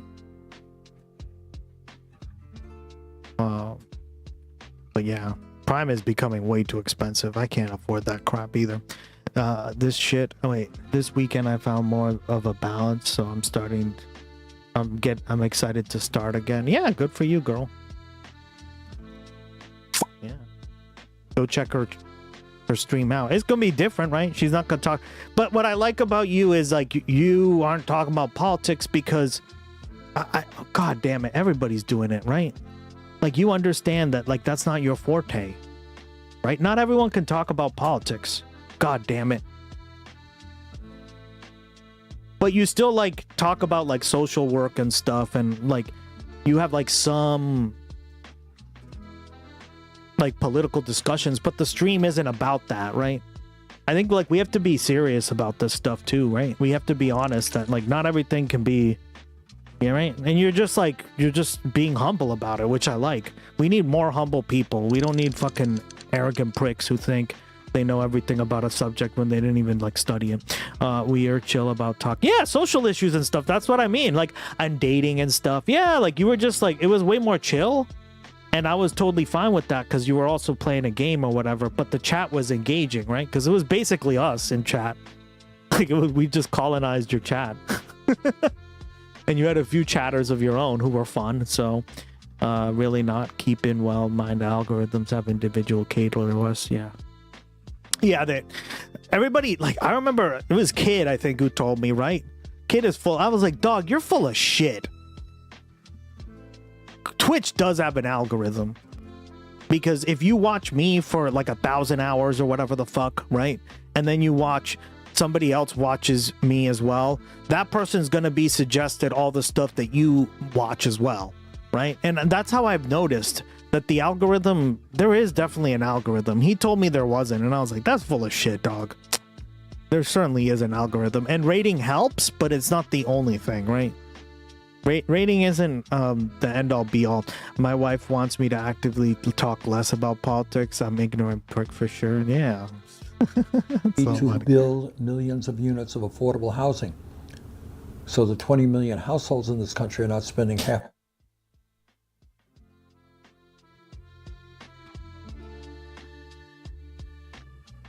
Our people, what kind of communist fascist bullshit is this, Bernie? We must make capital. We must crush as many people as possible. This is America. This is America. This is America. This is America. This is America. This is America.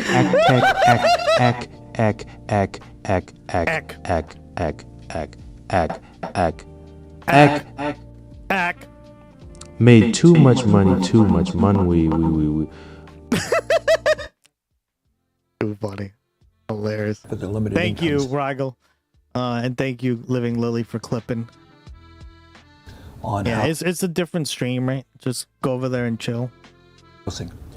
We need to make sure that our young people, young couples, can own a home. Oh, look at that. You just got to follow they are young and not when they're middle age, which is the case right now. We need to create universal and free childcare. And we need to have public colleges and universities that are tuition free. Can we do that? Of course we can do that. We're the richest country in the history of the world. But what we need to do is tell the billionaire class they can't have it all. And there's another issue out there. Can't have it that all. Democrats are going to have to address when they gain power in the House and the Senate. That is artificial intelligence, AI, and robotics. And that is a huge issue, which I don't have the time to get into at great length right now. But bottom line here is that this is the most transformational technology in the history of humanity. It can impact everybody in every way that you can imagine. And right now, those technologies, robotics, AI, are being pushed by the wealthiest people in the country, the Musk, Zuckerberg, Bezos, Zuckerberg, Ellison, these very, very wealthy guys. And let me tell you what you already know. They're not staying up nights worrying about you. They're pushing these technologies because they want to become even richer and more powerful. But we got to say, sorry, ain't the way it's going to be. We will determine how. Damn right. Damn fucking right. AI and robotics. Robotics. Oh man. Unfold. I was hoping it'd say robots. And it's going to unfold to benefit human beings, not just make the big But what about the robots? tech oligarchs even richer. Last point that I would make is that unless we get a handle on this money and politics Human beings. business, there's not much that we're going to be able to do. Human. Mr. Musk, the wealthiest guy on earth, spent $270 million to elect Donald Trump. Other Republican billionaires put an enormous amount of money. There were billionaires in the Democratic Party, not quite as many as in the Republican Party. They also influence campaigns in a very significant way. Yep. So we have got to get super PACs out of the political process. We've got to end Citizens United. We've got to move to public funding of elections. My dream, and I think your dream, is creating a vibrant democracy. One person, one vote. We debate issues. Not where you have billionaires or super PACs like AIPAC flooding the airways with lying ads. So there is a lot on the table right now. But let me conclude by giving you some very good news and thank many of you for what you're doing in a very difficult moment in modern American history, maybe the most difficult that we've ever seen. We need super PACs. Winning Super from PACs. one end of this He says it like that. Super PACs.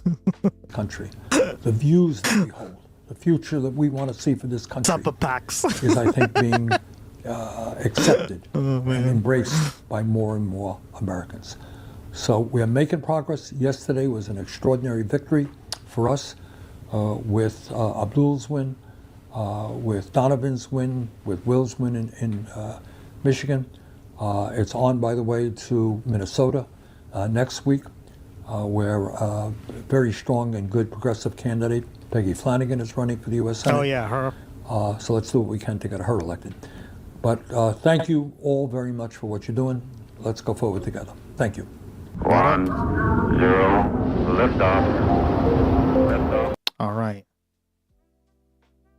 Hell yeah. What does this say to the leadership? I mean, I should say full disclosure. I tweeted last night that I thought Chuck Schumer was probably scrolling through retirement communities by 11 p.m. last night. But what is it? I mean, for Chuck Schumer and for Hakeem Jeffries, both of whom were ranging from hostile to extremely annoyed at Mamdani's run. This is their backyard. This is like a 20 minutes away from where they live. They lost 2 incumbents. What does it say? How much is this going to impact their decision making? Schumer's as to whether his career is going to go forward, and Jeffries in terms of like how he'll be a leader if he starts to see where this is going. I'm going to kind of choose to take the good faith forward-looking version of an answer here, where I'd say is like I think we truly all are aligned on wanting a Democratic majority in both the Senate and in the House. And I think if you look at last night, there was a lot of good lessons to learn and reasons for faith and hope and optimism. That people who have not previously been reliable voters are now reliable voters. If you build it, they will come. And I think if we can scale that up across the country, if young people can vote in swing districts and swing states the way they voted in New York last night, it's going to be a really good November for us. And so instead of kind of let's be excited about that. We don't have to be upset that we have new and exciting voices. I think one of the other things, we have a very, very bad and dangerous eat your own mentality in our party. The Republicans get an insurgent who wins and everyone wraps around them. Right. You know? Yep. I just said this, like at the very beginning of the stream, right? If you take the average Republican candidate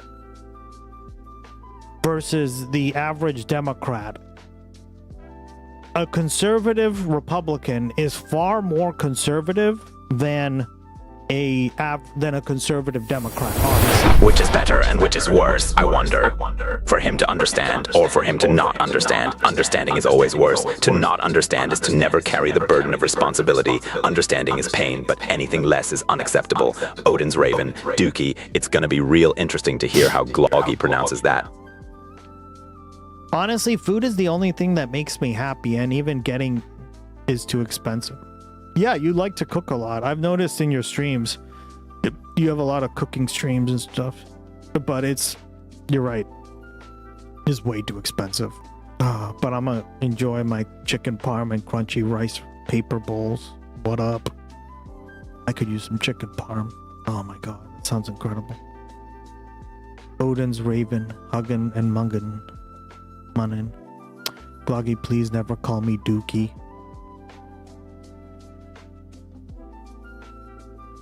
Yeah, he called you Dookie before, remember?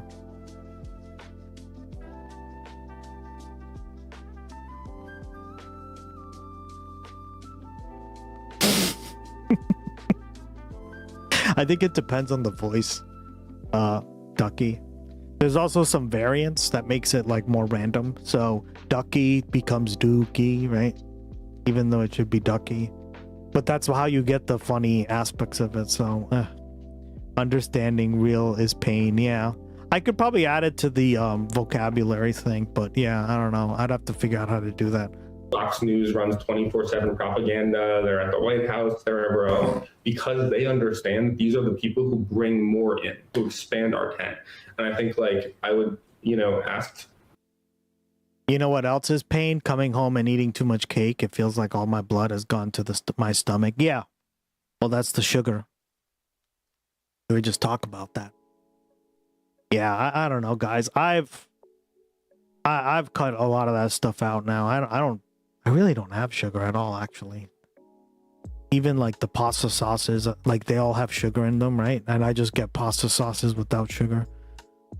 Now I know what else is. I don't eat a lot of sweets. Yeah, same here. It's very rare that I have a sweet now, or even a Coke or anything, because all my stuff has stevia in it. Sorry, that Zevia cola is all just stevia. Yeah, I make high protein cakes with stevia. Yeah, there you go. That's what I've been doing. I feel so much better. I've done it for about a few years now, and guys, it makes me feel so much better.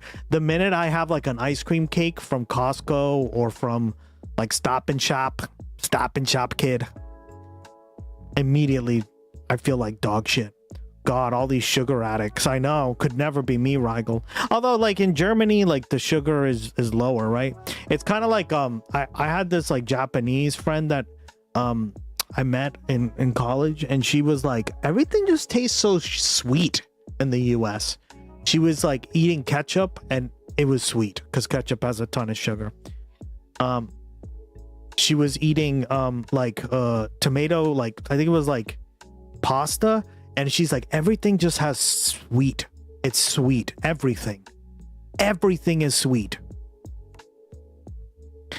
And that's because in fucking Japan, literally like nothing is sweet, right? Almost very few things are sweet in comparison. They have like a treat and that's it. Yeah. Costco has ice cream sandwiches. I think they do. Or ice cream cakes. I think they do, yeah. The ice cream cakes are so good. They do, yeah, and they're really bad. Like I know my brother has his birthday around the same time I do, and he only eats like ice cream cakes for some weird reason, right? And it's like it sucks because I have a piece of that ice cream cake and I immediately feel like ass immediately, which is why I don't try to eat it. But it's called being polite, which at this point I'm like, fuck it. We all had a youth with bad habits. Yeah, that ice cream, yeah, it has like 50 grams of sugar in it too. It's a lot. Like, really, guys? Like they said and now like the CDC, or is it, or forget which one, they say like the max amount of sugar you should have in a day is 15 grams, right? Well, a soda has like 50 grams, right? Or like, what is it, 35 on a small little can of Coke, right?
Look at that. One can of Coke, 39 grams.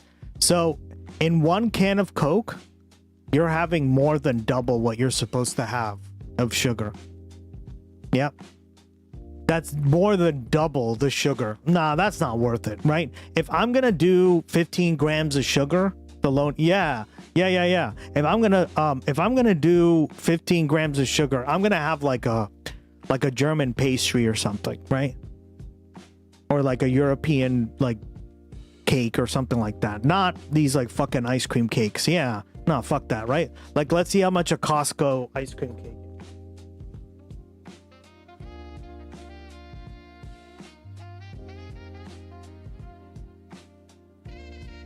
Right? That's how they look like. Yeah, I remember. This probably has like a fuck ton.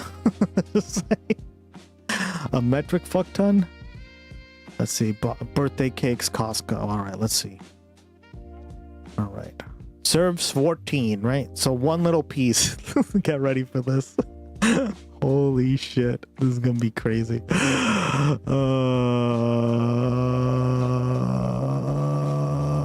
57 grams of sugar for one slice. That's like triple what you're supposed to have, right? Root beer, yeah.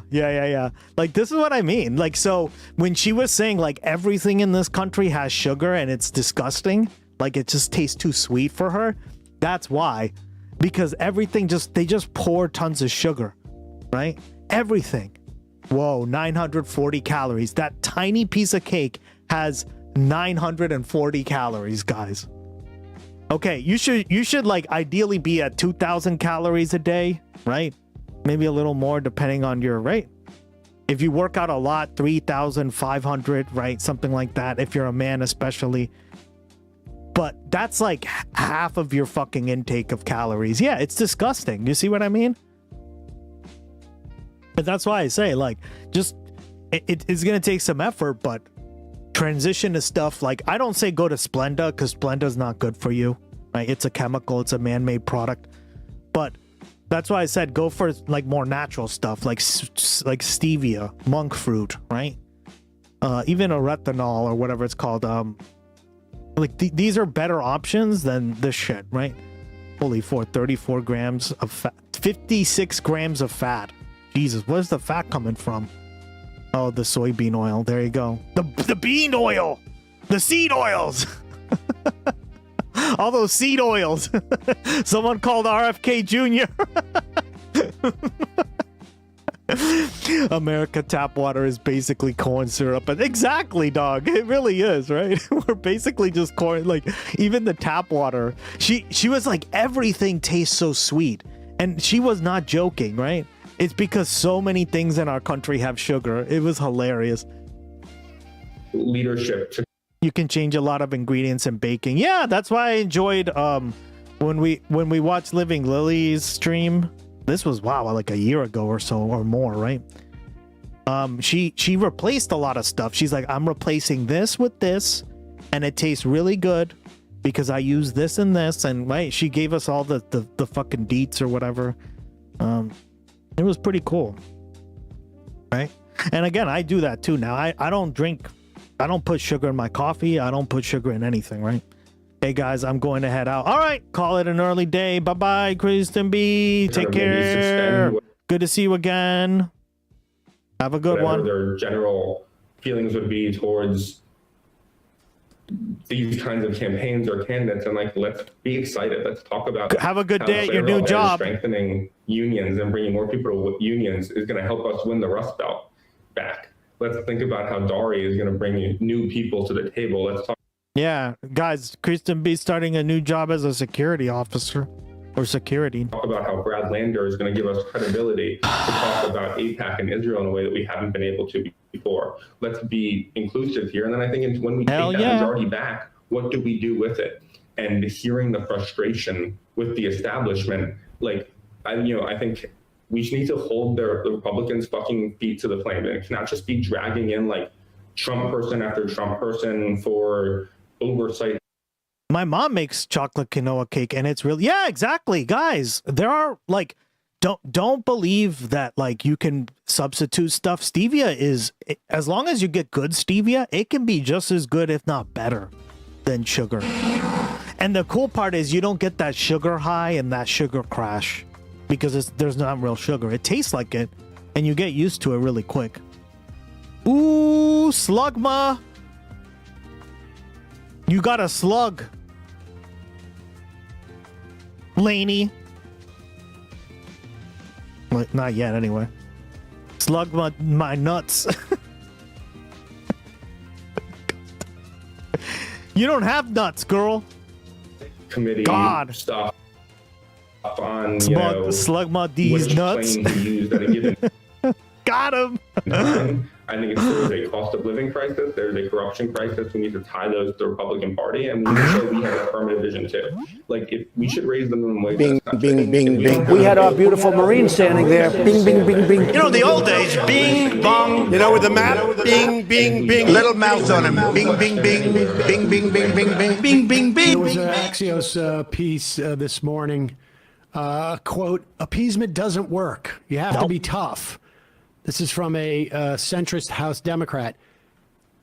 And he's talking about, I will continue, because you hear those first couple of lines and it's almost like, guys, we've seen what happens. We need to rally against the Republicans.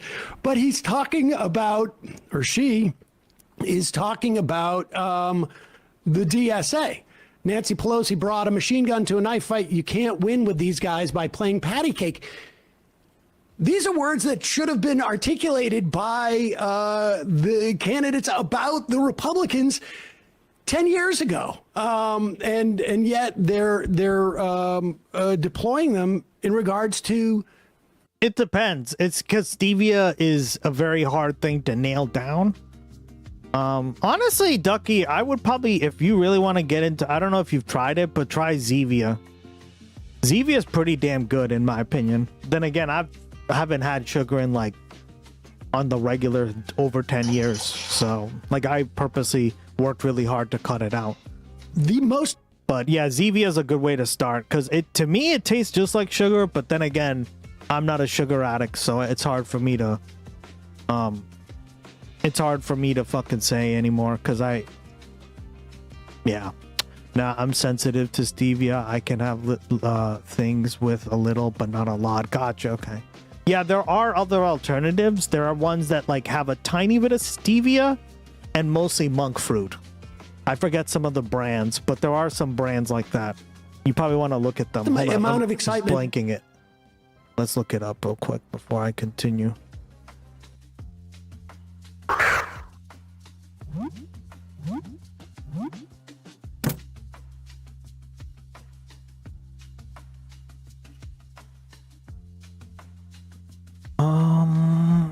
If I remember correctly, it was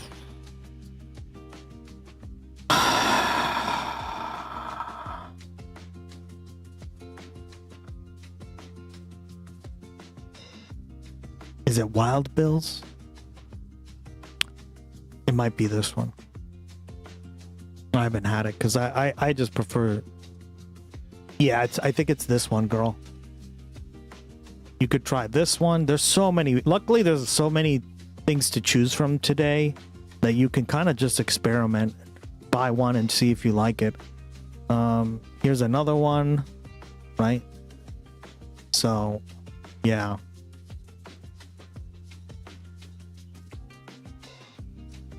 Diglett, damn right. I love that emote. I find it gross. Yeah.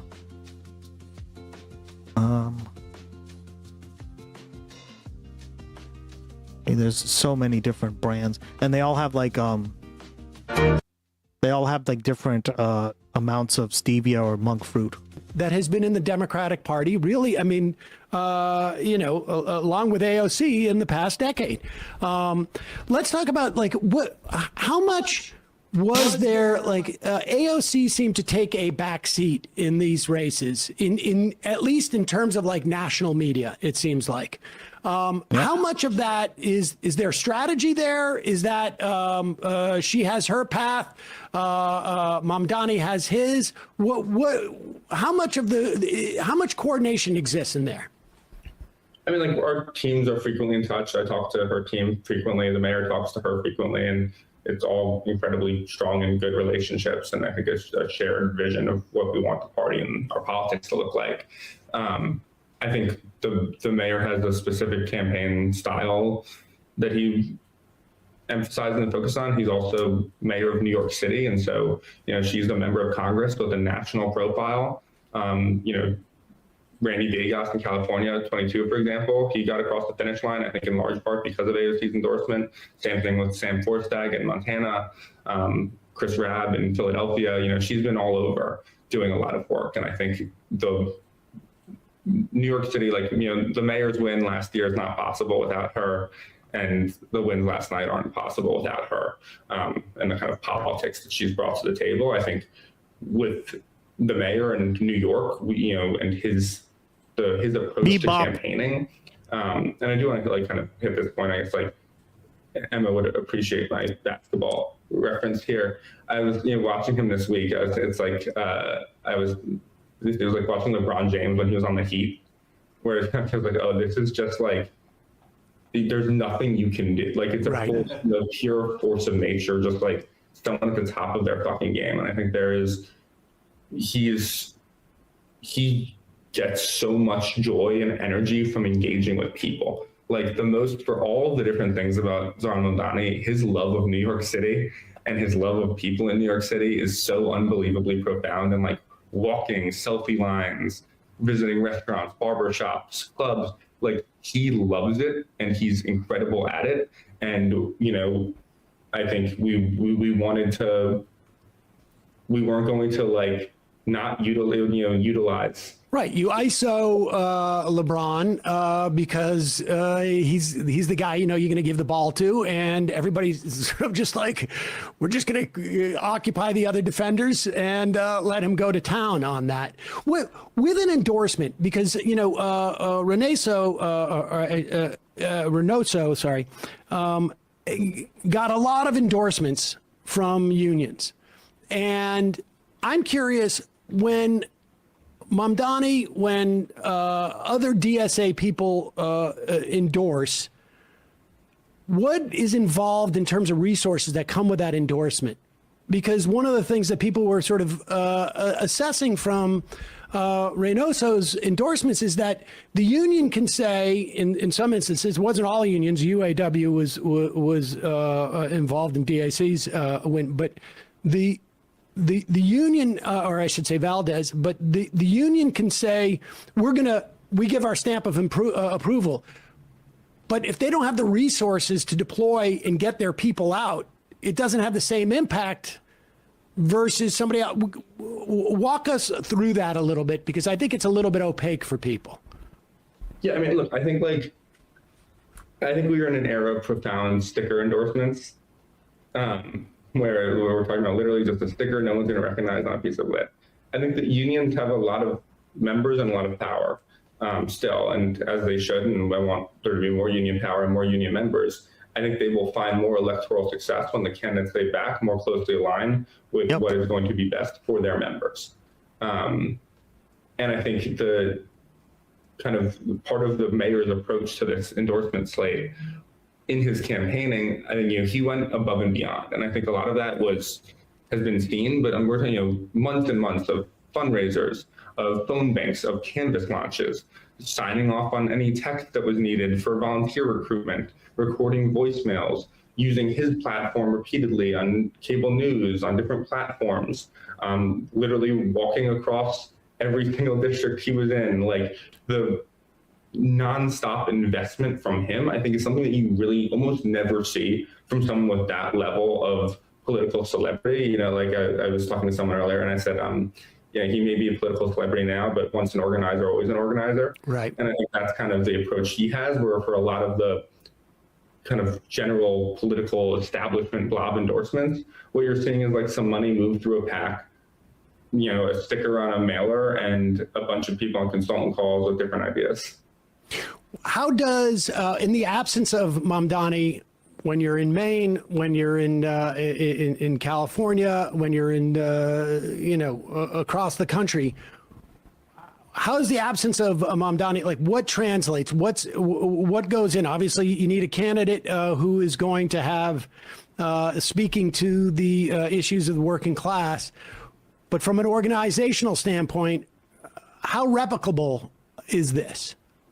I think what's deeply replicable is the thing of there are a few. One, speaking to the point I was making, the ads and the organizing, you can't run a movement campaign if it doesn't feel like a movement. And so there's a broad desire a lot of the times to kind of cut field, to you get a lot of eye rolls on it. And I think that is always a massive mistake and a misunderstanding. I like to kind of pride myself on being the only media consultant who I think cuts TV budgets to put money into field. And you need the organizing. You need conversations. There's still, I always say TV as a substitute for the person who doesn't answer the door when we knock. Right. And I think there's that kind of strategic approach. But I think the other part of it is we can't, and this is true with the digital content that the mayor puts out that everyone tries to emulate with different walk and talks now. It's true with ad campaigns, and it's true. Pachirisu. If you have nothing to say, you have nothing to say. And I think voters' bullshit meters are really high, and you need something to fucking say. And I think, I'm very fortunate to a lot of times work with incredible candidates who are inherently incredible messengers. But I think there's no reason that every candidate in the country who's running can't decide, I'm going to run aggressively on not allowing billionaires to buy elections. I'm going to run aggressively on very tangible ideas to address the cost of living crisis. I'm going to call out what I see as what it is, whether that's genocide, whether that's crypto, whether that's AI. And also, we're going to build a campaign that meets people where they are. And I find it very, the notion that electorates are locked in as what they are, I think is a lie that is sold to us by people who do not want the electorates to change. And if we communicate with people where they are and with a message that reaches them, we can change what those electorates are. Last question. Have you gotten any texts, calls from someone who may have been sort of perceived this movement as a rival, and they said, okay, let's do this? I mean, has it been, are you anticipating anything like that, or have you gotten one? You don't have to say who it is. I've gotten a decent amount of outreach of, whoops, I guess you were right. I've gotten a decent amount of outreach of, a lot of people want to get drinks next week. Damn, Skippy. You won't have to pay for a drink for a while, I have a feeling. Yeah, exactly. Yeah. And I think there's a broad sense of like there are a lot of good faith. Like we were kind of poking at some of the people who I think are bad faith in their post analysis. I think there are a lot of good faith elected officials who do want to actually represent the people they're serving and just like have bad consultants or have believed that the city was in a different place or their constituents were in a different place. And I think it's like is an important message to them of, I don't like, and you know, everyone might have different takes on this. This is me talking not on behalf of the mayor or anyone else. Like, I'm not interested in gatekeeping the movement. Like if people get to the right places through real good faith conclusions, come on board. Like it is not too. Yeah, I agree with that. Like even my journey, right? And I feel like a few of you chatters have said like I started off as super like lib or whatever, right? I think Divine Misty was sharing her journey. A few chatters have shared their journey, and I think like that's, as long as you come to the right conclusion, like honestly, right, intellectually honest, you have some integrity there, then I think that's totally awesome. Late to right, and it can apply to just about anyone, including MAGA. Say the word genocide. It is not too late to not take PAC money. I think somebody else said that they were like an ardent Israel supporter as well, and then they sort of reversed that, right? Or they did reverse that statement. They were like, nah, I'm good, right? I don't want to support genocide. So like these things can change. I agree. Not too late to do any of those things. And like even some of the people I think have done it politically motivated, that's not what you want, but it's still healthier for the party. Yep. And if anyone has any sense of electoral political survival, I think. So you see the problem with enabling fascism bullshit.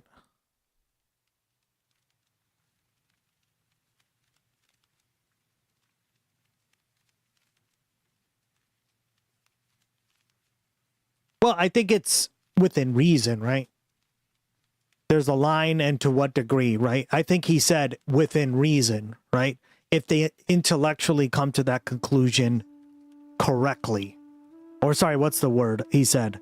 Through like an actual change. I think a lot of people do lack the awareness, the self-reflection to be like, I am wrong. Other people seem to be correct, or I'm willing to explore that and kind of like, right, go through that process internally and then be like, yeah, no, I definitely agree now, right? So like it depends, right? I think some people are just very, very stubborn, and this applies across the board, right? So do we say that those people are enabling fascism? I agree, they are.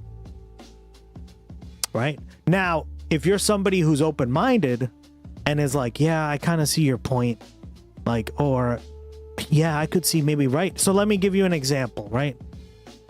Not to pick on anyone in chat, but there is a chatter in here that I will say is like that. And I never treated her like a lib.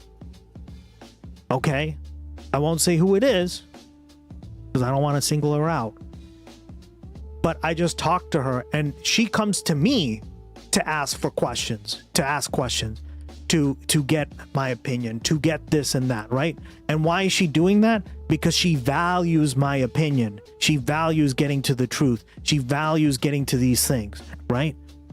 Why would I throw her as a fascist sympathizer? Of course I wouldn't do that, right? But I already knew that going into the conversation. Do you see what I'm saying?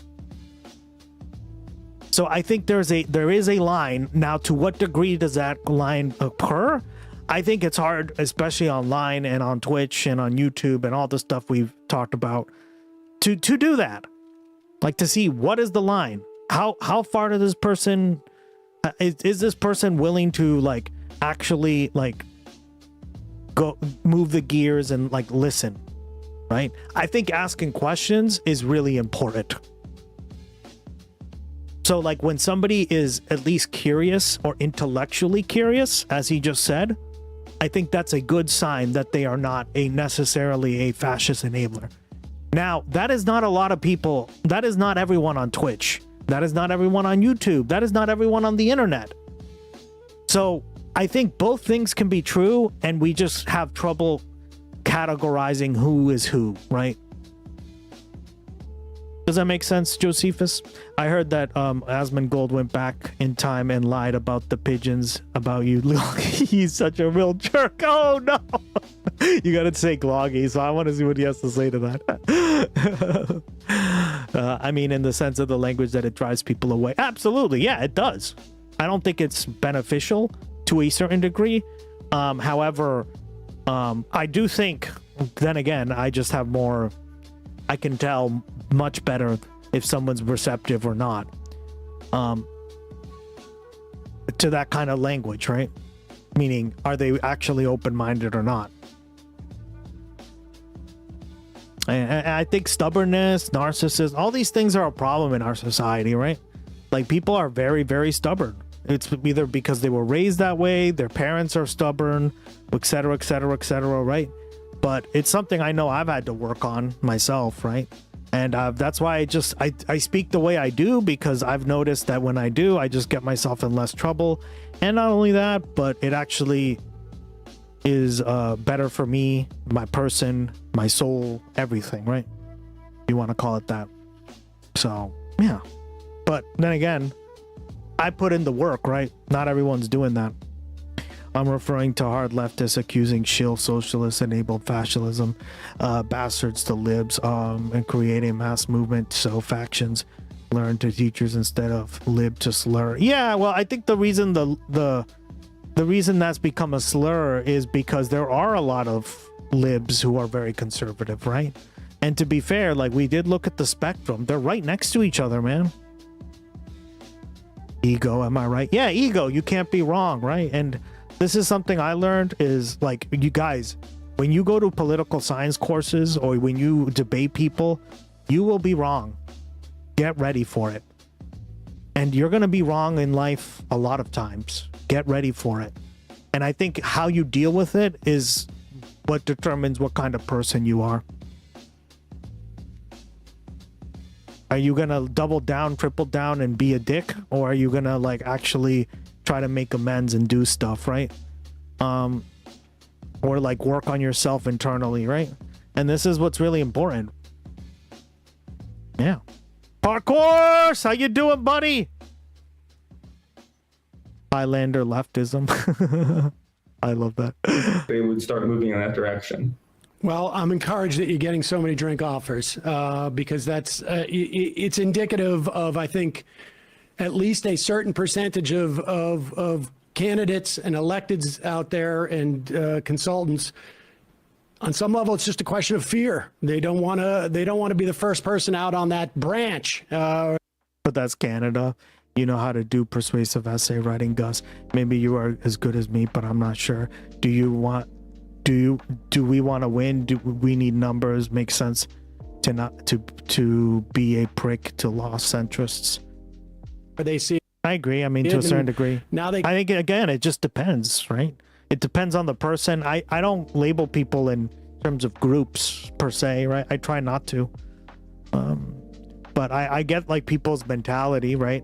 They have to do that, and it's like, is that Taylor Swift? I think that's Taylor Swift. What the fuck? Can see that it's fairly safe to travel there. That's a good thing. Morris Katz, thanks so much. That's kind of problematic. I mean, she's a billionaire, guys. Fuck. Time today. Again, congratulations. Good luck for the rest of the next 6 months. We're counting on you. Finish this. Now you're running. There's more to come. Well, just actually, you know what? It's actually closer to like 4.5, if that makes it any easier. Get Swifty, yeah, for real. Hang in there. Really appreciate it. I was always Team Katie anyway. Thanks so much. Baby, oh my God, we're gonna have Josephus saying on the Discord, Katie's best song, the fireworks song, because of course you are, dog, right? Your team Katie, you got to sing it.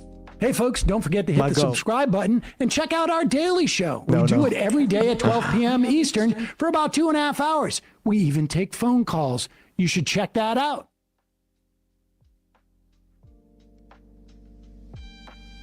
Oh, this was pretty funny. So according to apparently capybaras, in case you don't know what they are, they're like a animal found in the Amazon and Central America. They just like wandered into the Brazil's legislative building. The fuck? Only in Brazil, am I right? I saw this. Yeah, this is crazy. They're the biggest rodent on the planet. They look like little dogs, right? It's kind of funny. Without tails, obviously. Of the largest order. Yeah, they're the biggest rodent on the planet. Apparently they're very peaceful. Get the fuck out, dog. They're just like so chill.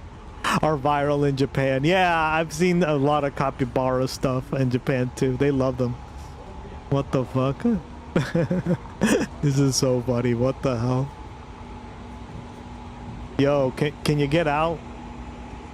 They're not gonna kill them, obviously, right? I would hope not. Chill. They're so chill, yeah.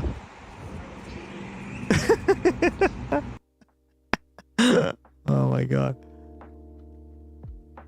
Oh my god. Speaking of Gen Z, am I right?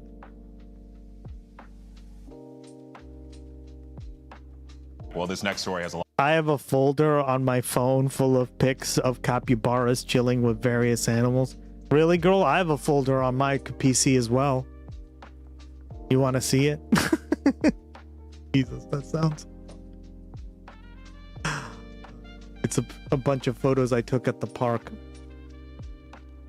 Pretty based.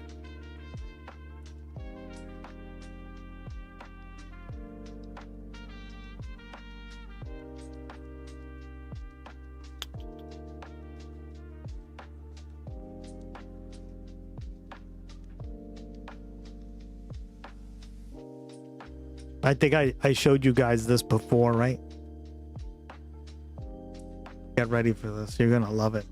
So, at the park one day, I was just walking and I heard all these little like squeaking, the most adorable little taxes. Yeah, that's exactly what I was pointing to. You got the joke. You got the joke. And I heard, yeah, guys, a bunch of little baby raccoons. Like, they were this little.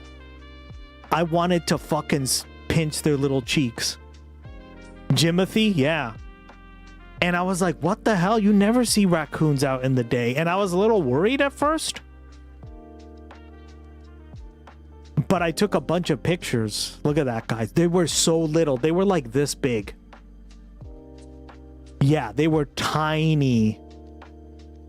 Oh my god. I have never seen raccoons that tiny.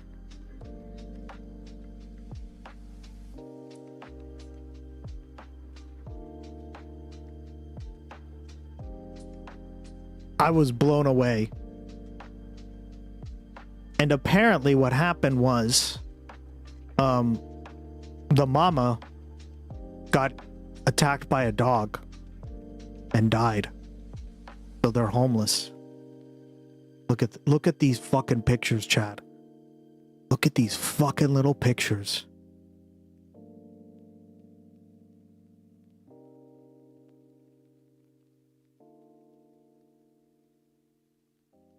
Yeah. Luckily, Mass has a good wildlife protection. So they got adopted into the like Massachusetts Federal Wildlife Society, and they're gonna be raised and brought out to the wild. So that was good. Somebody had stopped them. They were about to get hit by a car too, and everybody stopped. So guys, they were hungry, right? That's why they were out in the day, because normally they don't come out in the day, but they're young and they're like very curious, and they're probably just looking for food, right? And mama, obviously. Look at this. Look at those fucking little faces.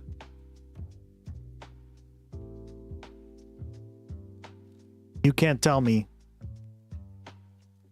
Fucking adorable. Yeah, look. Look how tiny they are. And then if you fall down and die. James, up above. Turn around, look at me real quick. Ready? Say raccoon. Wait, you have to get a little closer to the boat.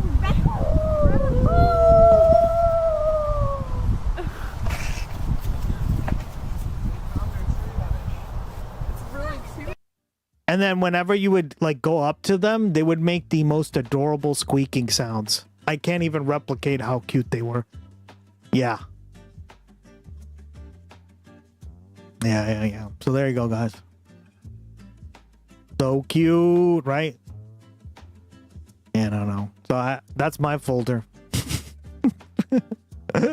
A lot of people talking Gen Z singles. They're facing a romance recession. Young adults are finding out that dating has become too expensive. This is what's next. They do make the cute. Yeah, I didn't realize how cute the like sounds were for raccoons, but they were so little, guys. They were like this big, like the size of like a chihuahua, maybe. Fuck. Like a teacup chihuahua, right? Raccoon noises are amazing. I hate that they're fighting noises though. Yeah, no. They were just like adorbs, right? I think they were afraid of me. That's why I kind of backed off, right?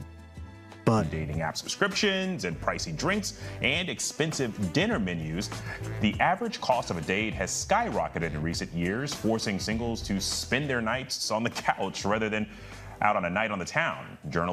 Business journalist Kristen Myers joins me now to break down the numbers here, and Kristen, certainly a lot of thoughts about this. But one of the things I do want to talk about, according to a poll, or according to poll after poll, young people are dating less than the previous generation.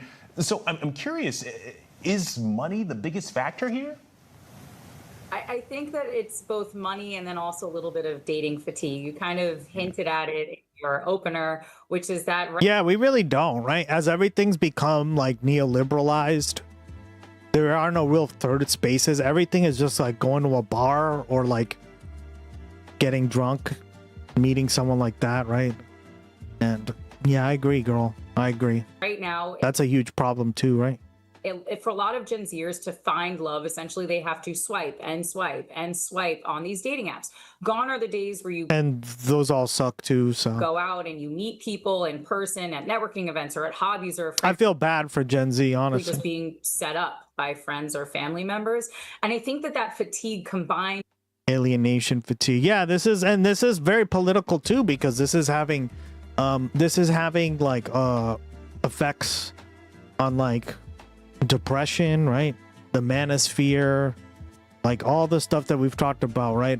Clavicular, looks maxing. Like I had to explain what looks maxing was to a friend of mine the other day because she just didn't understand it. She was like, the fuck is that? And I'm like, there you go. Hey, Divine Misty, welcome back. I found my husband in an MMORPG. There you go.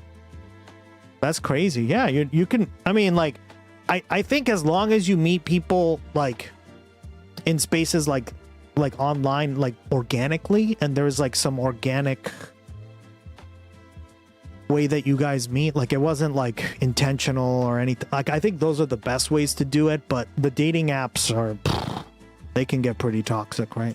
with the exorbitant cost of dating all of these people that you will probably never see again. Because World of Warcraft literally is a game. That's why I always say, guys, gaming is so, like, if you're not super into gaming, especially when it comes to that stuff, like, I recommend you kind of like dabble in it a little bit, because it can help you meet people. You never know, right? How you doing, Divine Misty? It can be done. It's better than forced interactions. Exactly. That's the problem I have with a lot of the dating app stuff, is that it's done very like forced, right?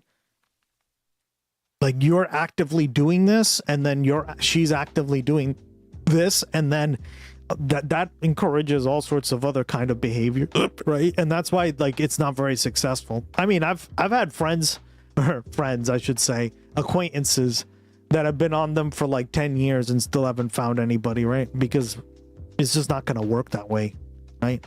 Is making a lot of Gen Zers feel tired and exhausted from the whole dating game altogether. Yeah. Well, and while finding a partner could be a challenge economically, I mean, there are some big benefits to a relationship. It can actually save you money. So I'm curious, I mean, how are people like navigating that cost benefit analysis whenever it comes to potentially saving on things like rent or other benefits? I don't know that they actually are thinking about that cost benefit analysis, but you're not wrong. Frankly, being in a relationship is financially beneficial. Getting married, or who you marry rather, is going to be one of the most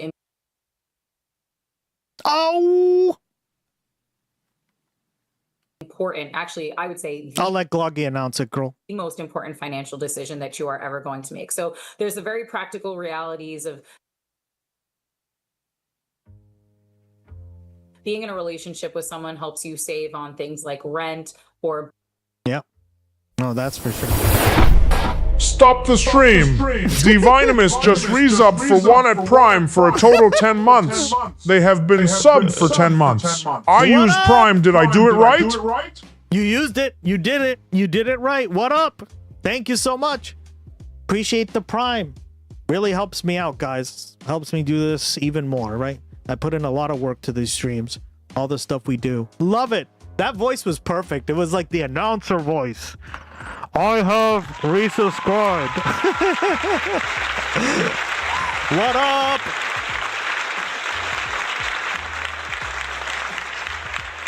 What up? Yeah, I love it. Damn right.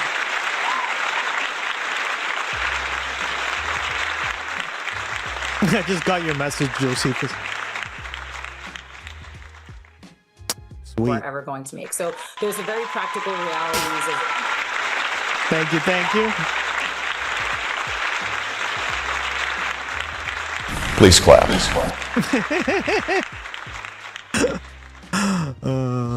Point spender. Love it. That you are ever going to make. So there's the very practical realities of being in a relationship with someone helps you save on things like rent or bills, but there's also the very real fact that companionship, and we find that married couples, they end up making more money. And frankly, marriage tends to be an economic, particularly for men, it tends to be an economic tailwind. Indeed, that's why I never went on dating apps. It's lonely after COVID since I moved to a rural area.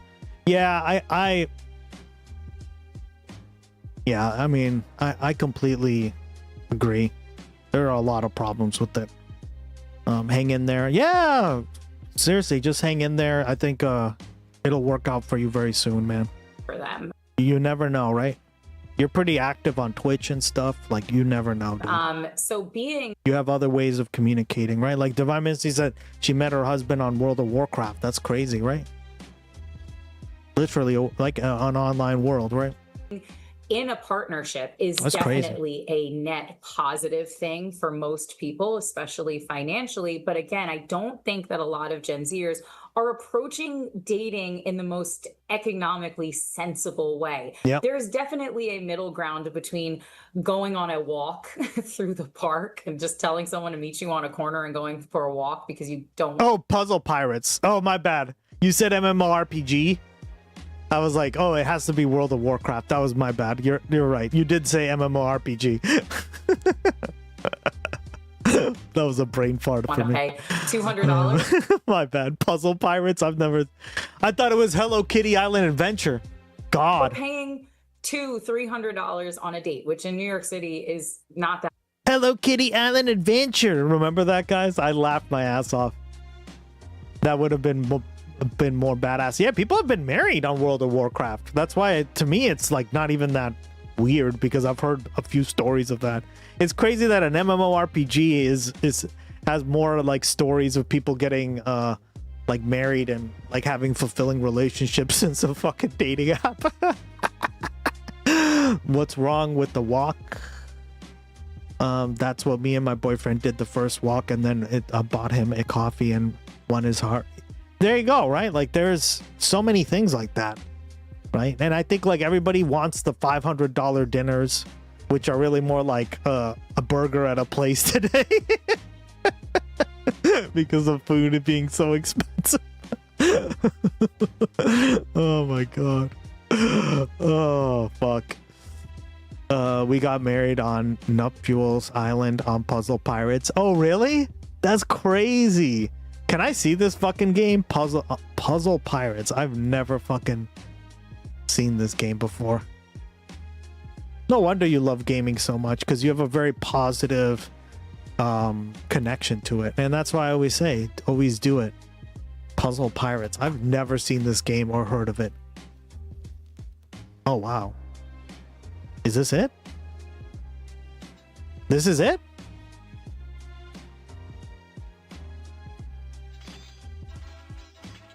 So it's like a puzzle game, but you have like a little like lobby you can talk.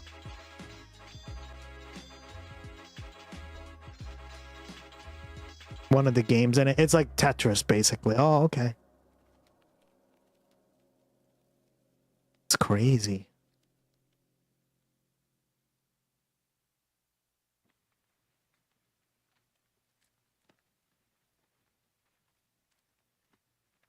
Crazy, Divine Mist. Yeah, I didn't know that.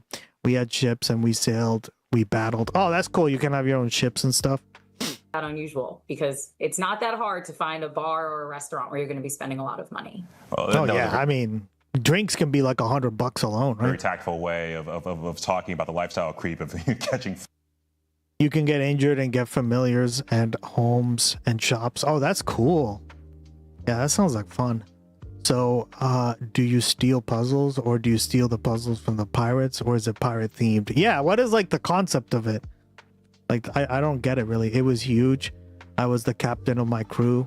Oh, and then you fell in love. Teehee.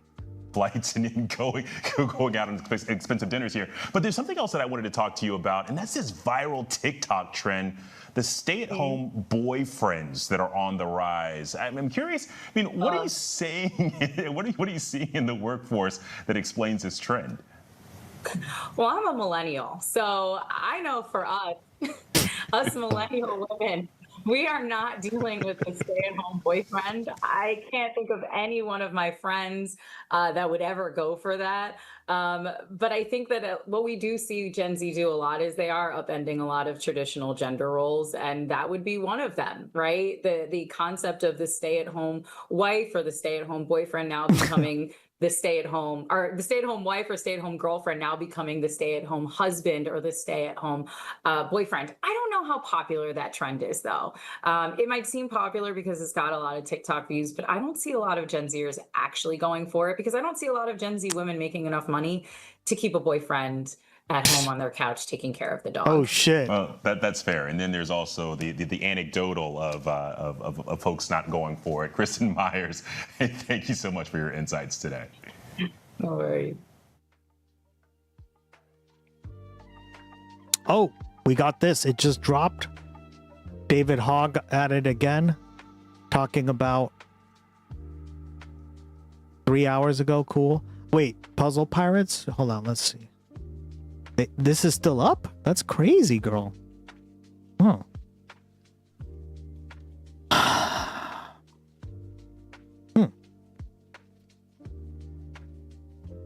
Let's see. Why isn't it working?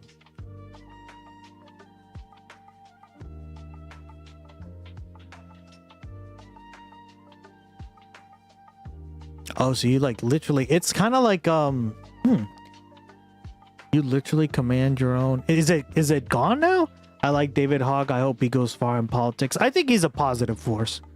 Right? I think a lot of people shit on him too much, but I think overall he's a more of a net benefit than a net negative. So it's a huge world. Yeah, it looks like it is. It looks like, just because based on like, hold on, ships. Oh, that's cool. Like, I like the artwork too. I like this like 2D sprite artwork. I've always liked this. Guys, I've always wanted, there's a Pokemon MMO that's like this that I've never played, but I heard about it. That must be pretty cool. That is sick. Yeah, that looks, damn. Yeah, I mean, you just gotta keep an open mind, guys, right? That's why I say, don't be stubborn. If you're stubborn, get the fuck out. Don't be stubborn, girl. Don't be stubborn, girl or boy. All right, the progressive wing of the Democratic Yeah, you never know. Like, life is crazy like that, right? Party is Check it out. Yeah, post it in the Discord. Awesome. Is it still like? Can you still play it? rising. And I heard about Toontown too. That was another game that people played, and I heard about a few people like falling in love on there too. I literally was watching CNN live back in the day while I was cleaning with the Parkland shooter. Oh my god, damn, dude. But it's pretty dead now, yeah. But at least you still got the memories out of it, right? That's awesome. You still have the memories. Those, I mean, you do have the husband now. You got the kids from it. everybody is freaking out. All the kids. all across the United States. But I think one of the most important voices that is guiding us through this. Chuckler. I love that. Guys, there's over 500 achievements, and it's hilarious to me. You got a trophy, yeah. Achievement unlocked. I tried to make it like the Xbox achievement unlocked, right? Because I was like, those are fun to unlock. So, Laney, yeah. I'm also working on this game for you guys as well, right? This should be a lot of fun to battle with one another and do the daycare and all this stuff. I'm working on this myself, so. Laney's digging it. It's David Hogg, who should be the chairman of the DNC, although I don't think he wants that job because he's. Which one's that? I haven't heard that cry. Sandy Shocks? This is a newer one, right? From the this is from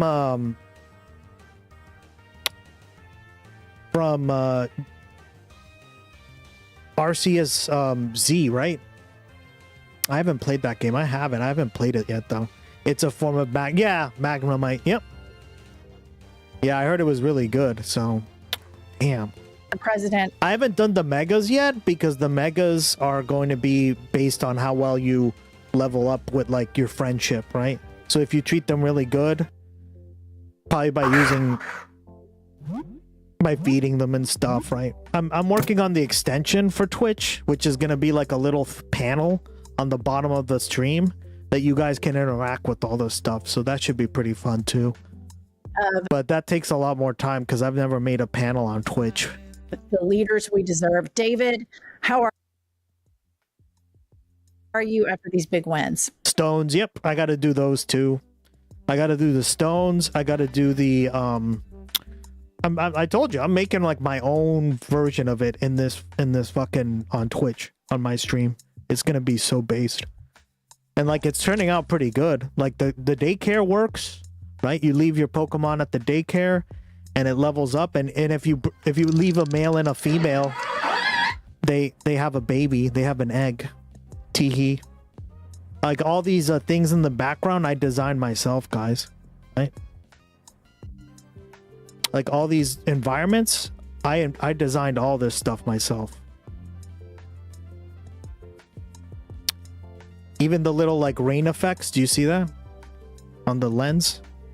The weather, right? All that stuff. I'm feeling great. I'm feeling a lot better than these centrist Democrats that Matsy guy, how you doing, buddy? Welcome back to the stream. How you been? Good to see you. Yeah, no, it was a lot of work, Divine Misty, but it's really fun. Like when I was play testing it, I was like, oh damn, do I get another one? And the daycare is gonna be great too. And then you guys will get to battle them, but it won't like, you won't see them on the screen. They'll be in the little, like, they'll be in the Twitch extension, right? So you guys will be able to pay attention while we're doing that as well. So it'll be fun, guys. to say it's just a New York thing, it's just a Colorado thing, and now they're trying to just say it's just a Michigan thing, and it's not really working anymore. You know, I think that I've been saying this on the podcast for over a year, that a lot of Democrats, after Kamala Harris's loss, instead of looking at Republicans, because we know exactly what they are, they're pathological liars. MAGA is a death cult. All of their policies facilitate and lead to death, whether it's the NRA alliances or the dismantling of the EPA.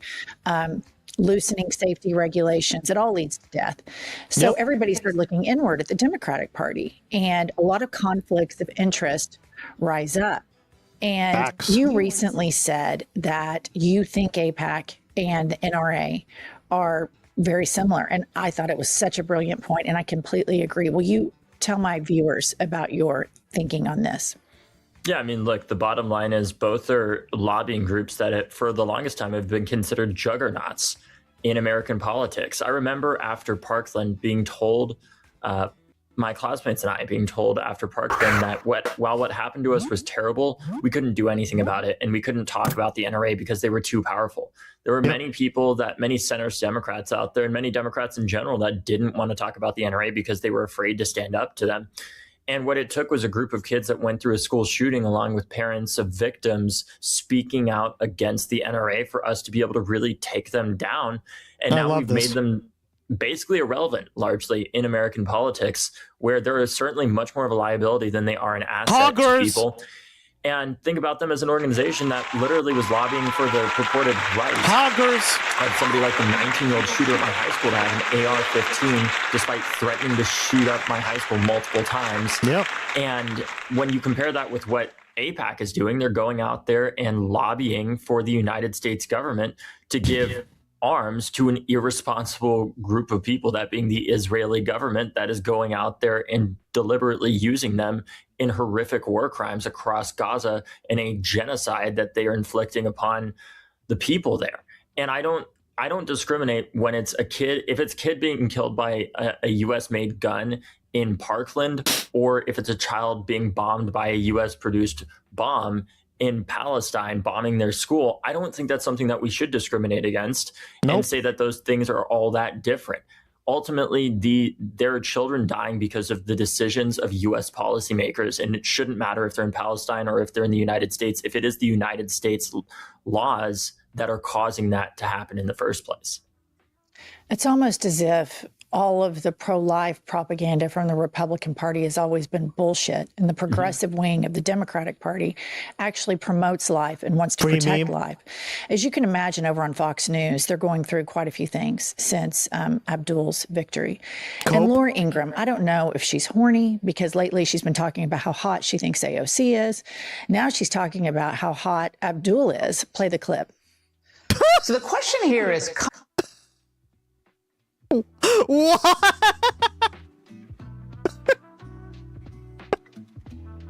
What the fuck?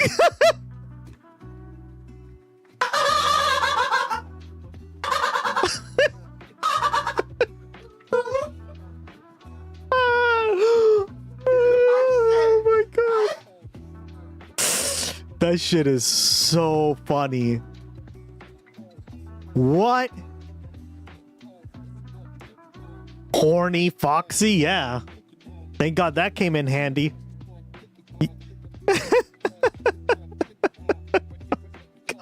Come November, will those Haley Stevens voters really vote for the guy who's the socialist dreamboat of diversity?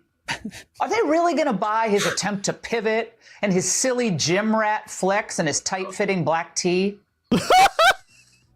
I mean, it's so...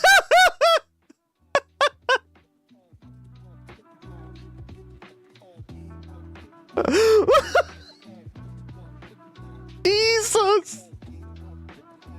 Socialist dreamboat, right? Stupid, sexy Abdul. Why are you so sexy?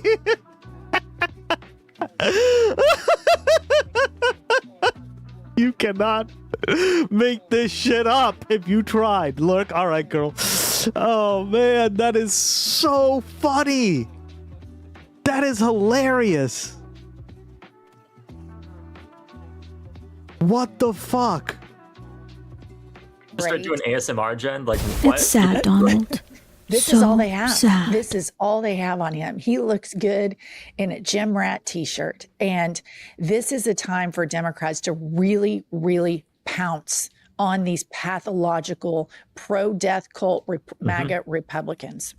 Yeah, it absolutely is. And what we need to do is show people that there is one party that is literally in bed with the people that are in the Epstein files. Let's remember, Trump ran on the idea that he was going to release the Epstein. Horny. Yeah. Reminds me of that Dr. Phil joins ICE video when he started French kissing that Hispanic dude. Oxpecker. Abdul's a role model for short kings. Clearly. Files, and then he did. I really hope Gustex likes my deep fake. Oh no.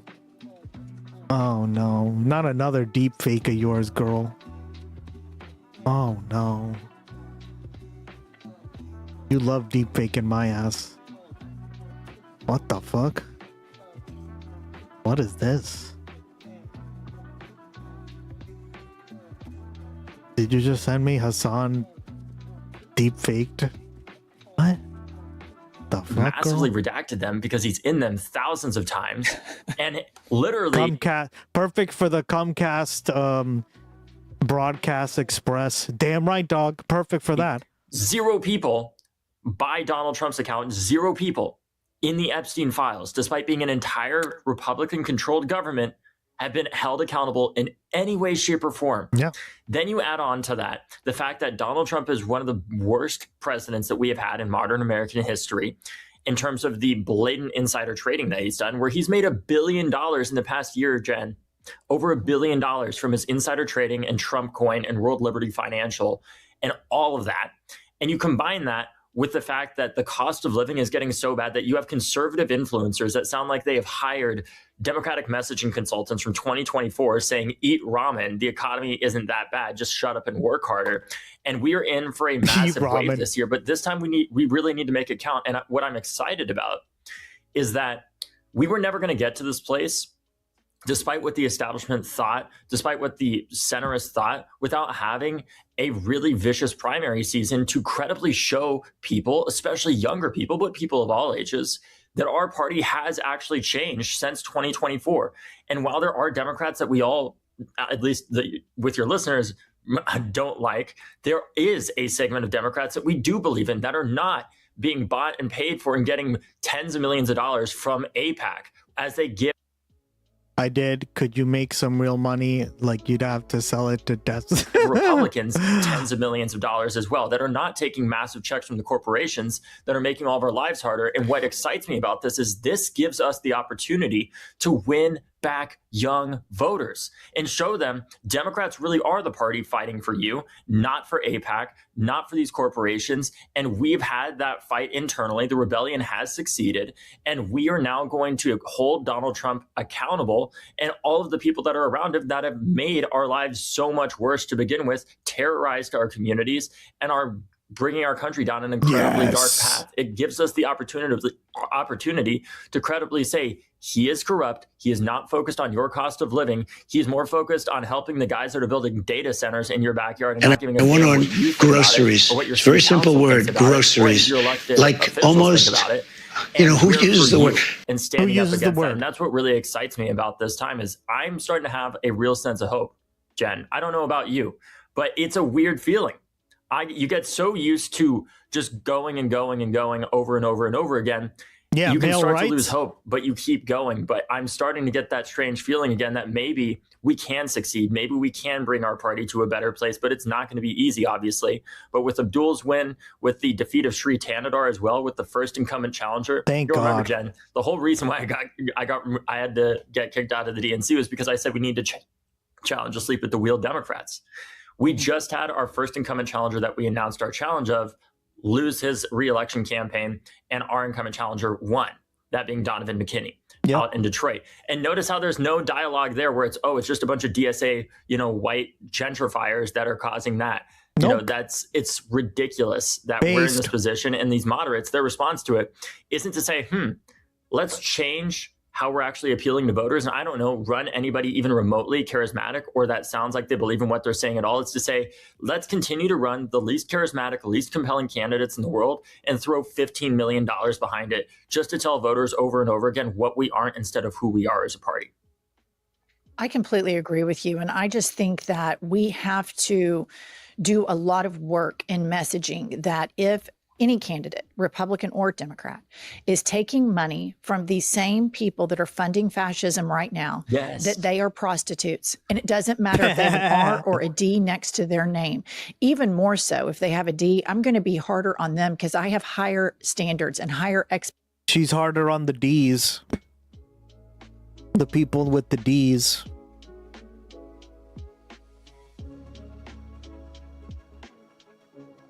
These nuts. Expectations of them. And I think the lie is more I was diabolical. thinking Destiny, but Republicans lie with impunity. They've been doing it for decades. It's my Ethan entire snaps life. that shit up though. Yeah. They trickle down economics, lie, patriots lie, care about the troops, big dog shit lie. And so Trump and the Republicans are starting to take note that there is an actual opposition party rising. They know they can beat moderate Democrats. Trump did it twice. He knows he can do it. And so here is Trump in a post warning about Abdul El-Sayed. Pop this up. He says, for our great Republican senators, friends of mine, all, please be advised the communist Democrat Senate candidate from Michigan, Abdul Mohammed El-Sayed, that's all he has to do, is touting as perhaps his single most important point, the termination of the filibuster. I watched yesterday, and he's gone termination crazy. If he succeeds, the Democrats will gain 4 senators. Yes, I want it. 8 congressmen. Yes. Many electoral and popular votes, a stacked Supreme Court with 23 justices, and I will be, sadly, despite the great job we are doing, the last Republican president, President Donald J. Trump. And that is just music to my ears. Sounds great to me. I didn't have Trump being a fortune teller on my bingo card. Did you, David? No, but I guess a broken clock is right twice a day. But what I will say, Jen, too, is that what's crazy to me is you remember all the flack that we got for announcing that we were going to spend millions of dollars to challenge some of these asleep at the wheel Democrats, and how senators like James Carville and others were losing their mind over it. And yet those centrists, now that AIPAC went out there and spent $30 million trying to get Haley Stevens elected, and now is spending just as much, if not more, to try to support the Republican in that race, Mike Rogers. Those senators have nothing to say. Yeah. They have nothing to say about the fact that one of the largest, if not the largest spender in Democratic primary. But the way he spells Democrat, I only accept Democrat. Also goes on and spends tens of millions. A broken clock is a blight twice a day. Damn. Even the way I said that or you spelt that makes me feel like death. Of dollars on Republicans.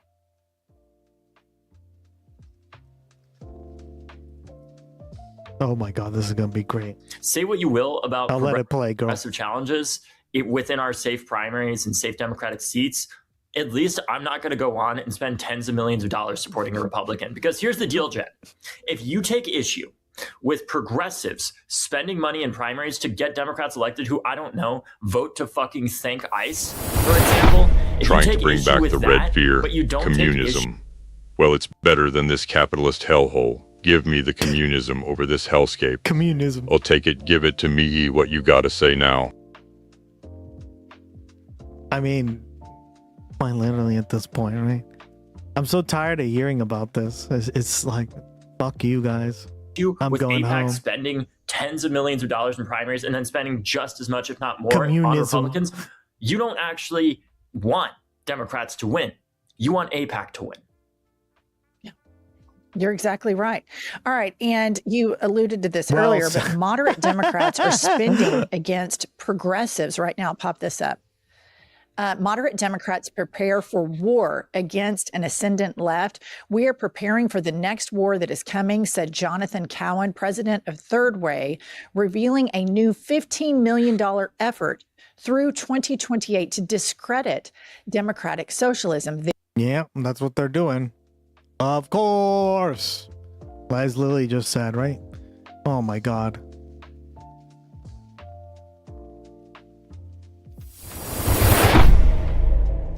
Show love 100. Capitalism doesn't even sound good in theory. For real. Oh my God. Third Way needs to fuck off. Yeah, we were talking about that the other day. The Third Way is just as like conservative as, right? It's just like minor tweaks to it. Like they're all right next to each other, right? We examined the chart, guys. Hold on.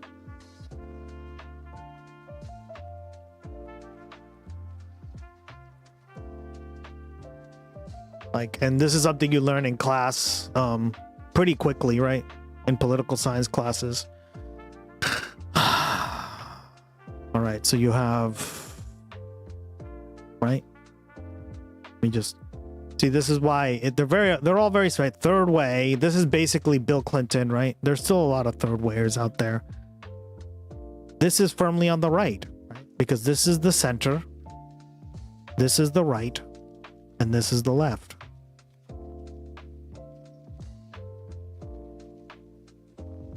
So it's on the right. Constitutional monarchism, right? That is on the right. Liberalism is on the right. Conservatism is right next to liberalism, right? These are political science. Like, oh my God, guys, it's hilarious to me. So, yeah, national liberalism, that's a bit of a difference. It's more like, it's more federal, let's just say. That's one way of putting it. But fiscal conservatism, right? If I were to turn off my camera, you could see that. Yeah, see?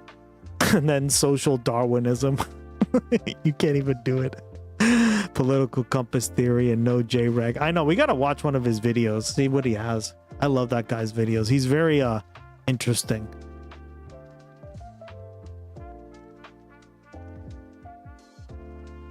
Shit. Scientists descend more than 15,000 feet into the Atlantic and found more than 20,000 barrels of leaking radioactive waste. What the hell? What the hell? He's the best. No, he's pretty good at explaining it. I don't agree with all his takes, but he is pretty well read, so. Their fear.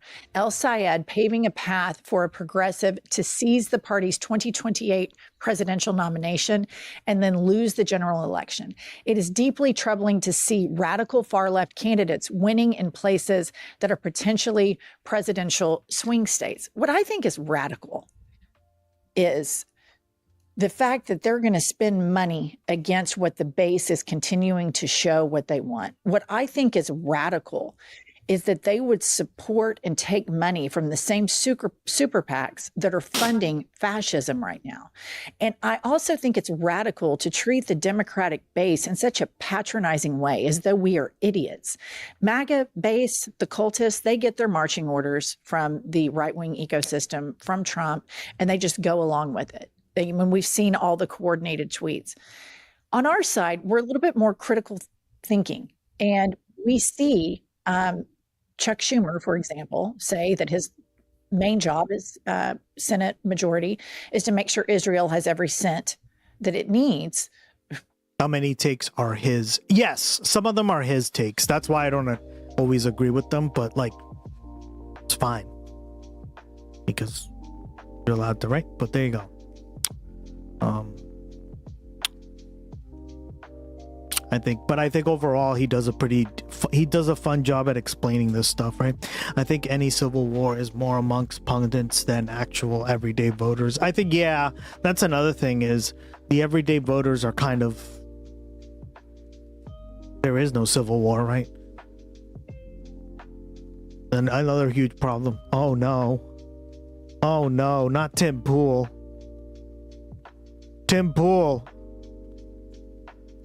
With his beanie off. Jesus, dog. He must have gone bald at like 20.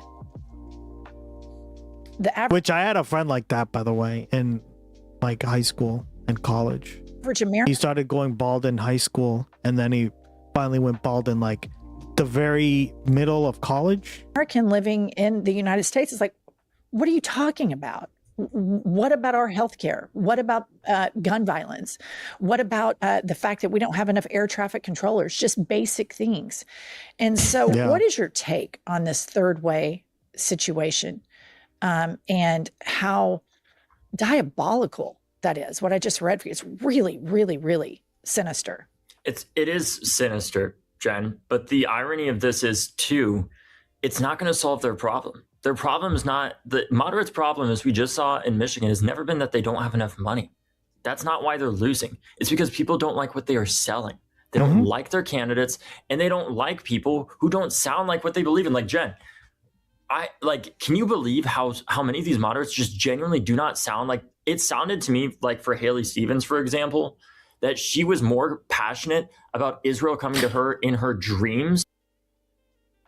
When I heard Mia Cole say one time that he's the GOAT because I became the first person to pay $100 on Patreon based on her video essays, I never would have guessed that she was 17 at the time. I felt pretty good about myself. Really? Damn. Than she was at any point during that primary for anything related to the United States. It's crazy. So if they actually want to start succeeding, here's an idea. I didn't know Maybe that. develop an actual philosophy that isn't just saying, well, we're going to triangulate to be whatever the ideological center is, because that's always changing. That's why they don't sound like what they don't sound like they actually believe what they're saying, because they don't. They just believe in whatever the middle is, and that's always changing. And if I was them, I would figure out. Yeah, it's weird, right? We kind of watched the debate with back when I didn't know anything about Destiny. This was like over a year ago. Wow, when nobody was watching me, but somebody sent it over, and they were talking about, like, he was debating a centrist, and like the whole idea of centrism is just such BS, right? On so many levels, because even the guy admitted, he was like, yeah, MAGA has some good ideas, the Democrats have some good ideas, and it just felt like a discombobulated mess. It just feels like it's too wishy-washy, which for a bunch of people who claim to want to preserve the Constitution and all this stuff, you would think they'd be more like, yeah, these are principles we're going to stand by.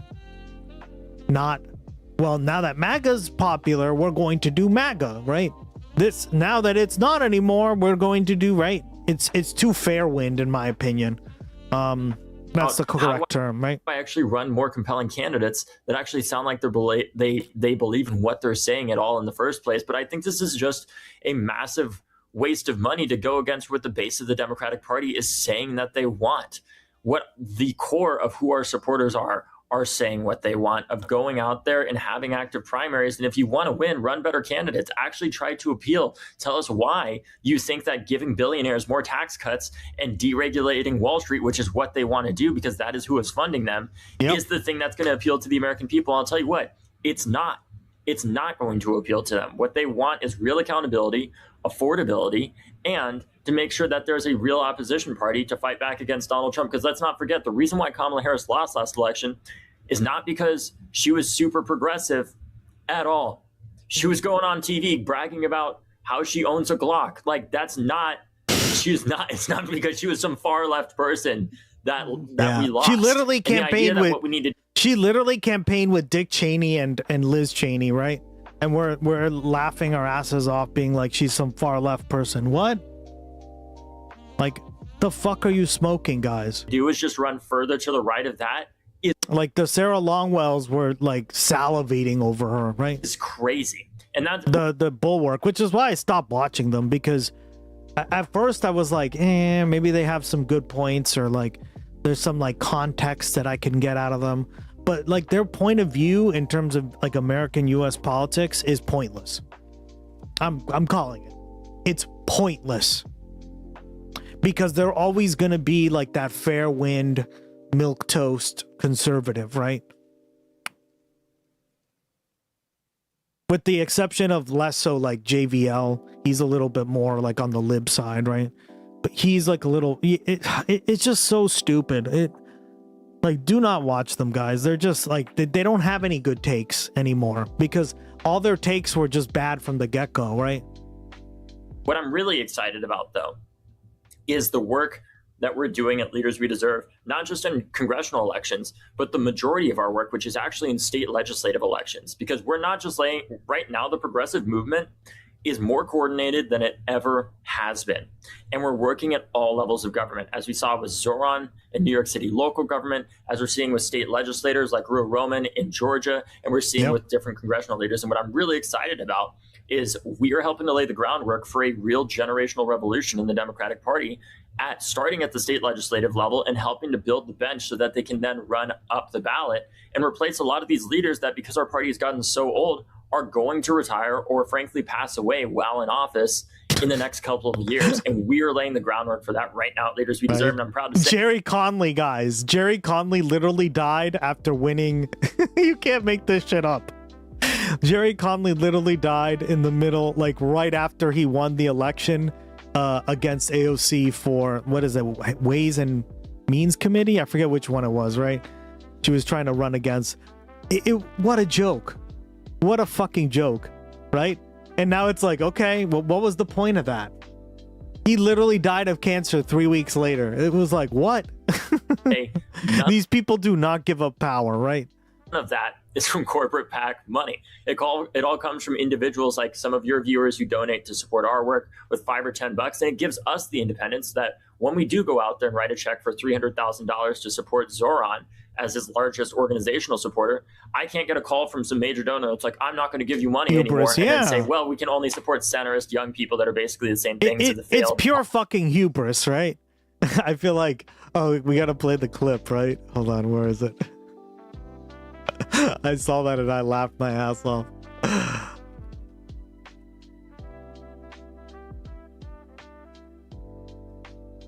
We might have to clip this, just how bad it is.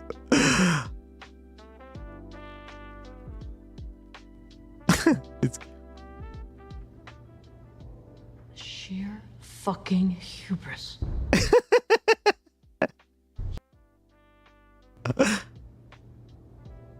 Sheer fucking hubris. So stupid. Politicians that we have in our room right now. And that's why I'm in Memphis, because I was right. Sheer fucking hubris. We might have to get that one. Just because that's become a meme too. just at Justin J. Pearson's election night party for his primary. I'm going right now. This is all like great, and this is why we talk about this stuff, right? Because these people are so old and so out of touch with all the stuff that like the average American wants at this point, that they're essentially now just a gerontocracy, right? We are ruled by a gerontocracy. Hours up to Minneapolis, where your audience and progressives need to know Matt Little is a name that they need to be much more familiar with. He is a progressive state legislator and former city council member who's running for Angie Craig's seat to replace her. He is the progressive, and an AIPAC affiliate group just dropped about $2 million against Matt Little. I'm going up there to do everything I can to get him elected. And if your viewers want to support him or they want to support our work at Leaders We Deserve, they can do so at leaderswedeserve.com. They can find donation links for our website and all of our candidates there. And then the last thing I'll say is people need to pay attention to what's going on against Stephen Lynch. He is one of the most conservative Democrats in Congress. He's in Massachusetts, and he is the last Democrat that has voted against the Affordable Care Act. He is in a safe Democratic seat where he, despite that, voted for the Lincoln-Riley Act and voted to thank ICE. And he's being challenged by a progressive voting rights attorney, Patrick Roth, that we're backing up there. Not many people are paying attention to that race, but we got to win that one. And we're doing the work at Leaders We Deserve. But what I need people's help with is obviously supporting us. If people can, we need your help to do recruitment for next cycle and get ready for that, because donations go down after the election and to finish off this election.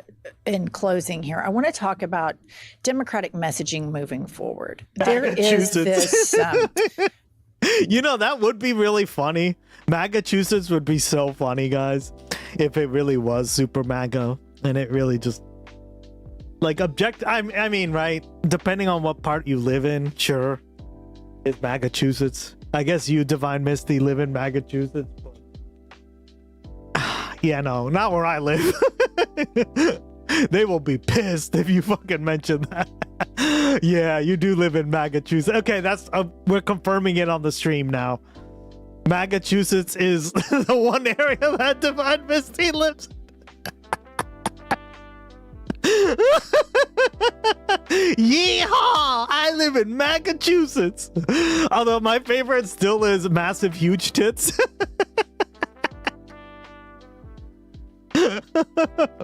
Right, you thought of that, dog? It was so funny. Massachusetts, massive, huge tits. Self-starter. Yeah. Oh my god, guys. I The love James you. Carville We think of the funniest shit on this, like wing of the yep, booba.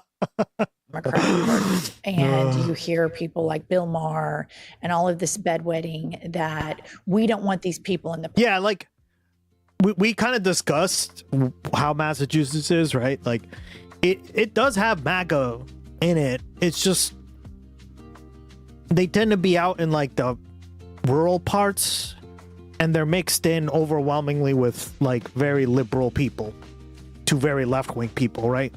Like when you go to Cambridge, damn, there's a lot of granola crunching hippies over there, if you know what I'm talking about.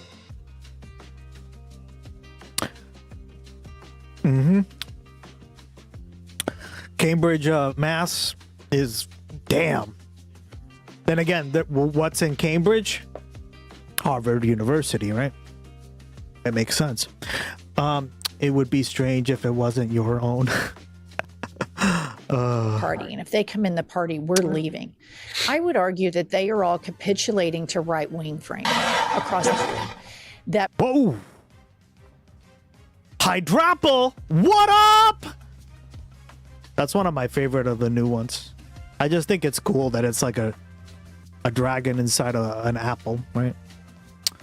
Harvard Yard. Yeah, Harvard Yard, kid. You gotta go to Harvard Yard. we need to message that what Yeah, that's a good one.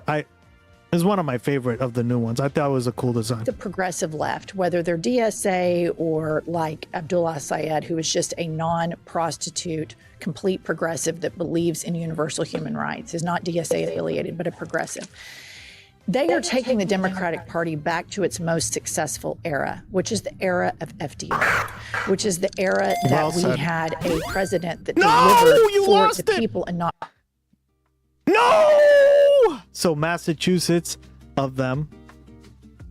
There's a guy at work who a lot of the gym members suspect being a Trumpist, and they're all like, he's okay, but like, what the fuck?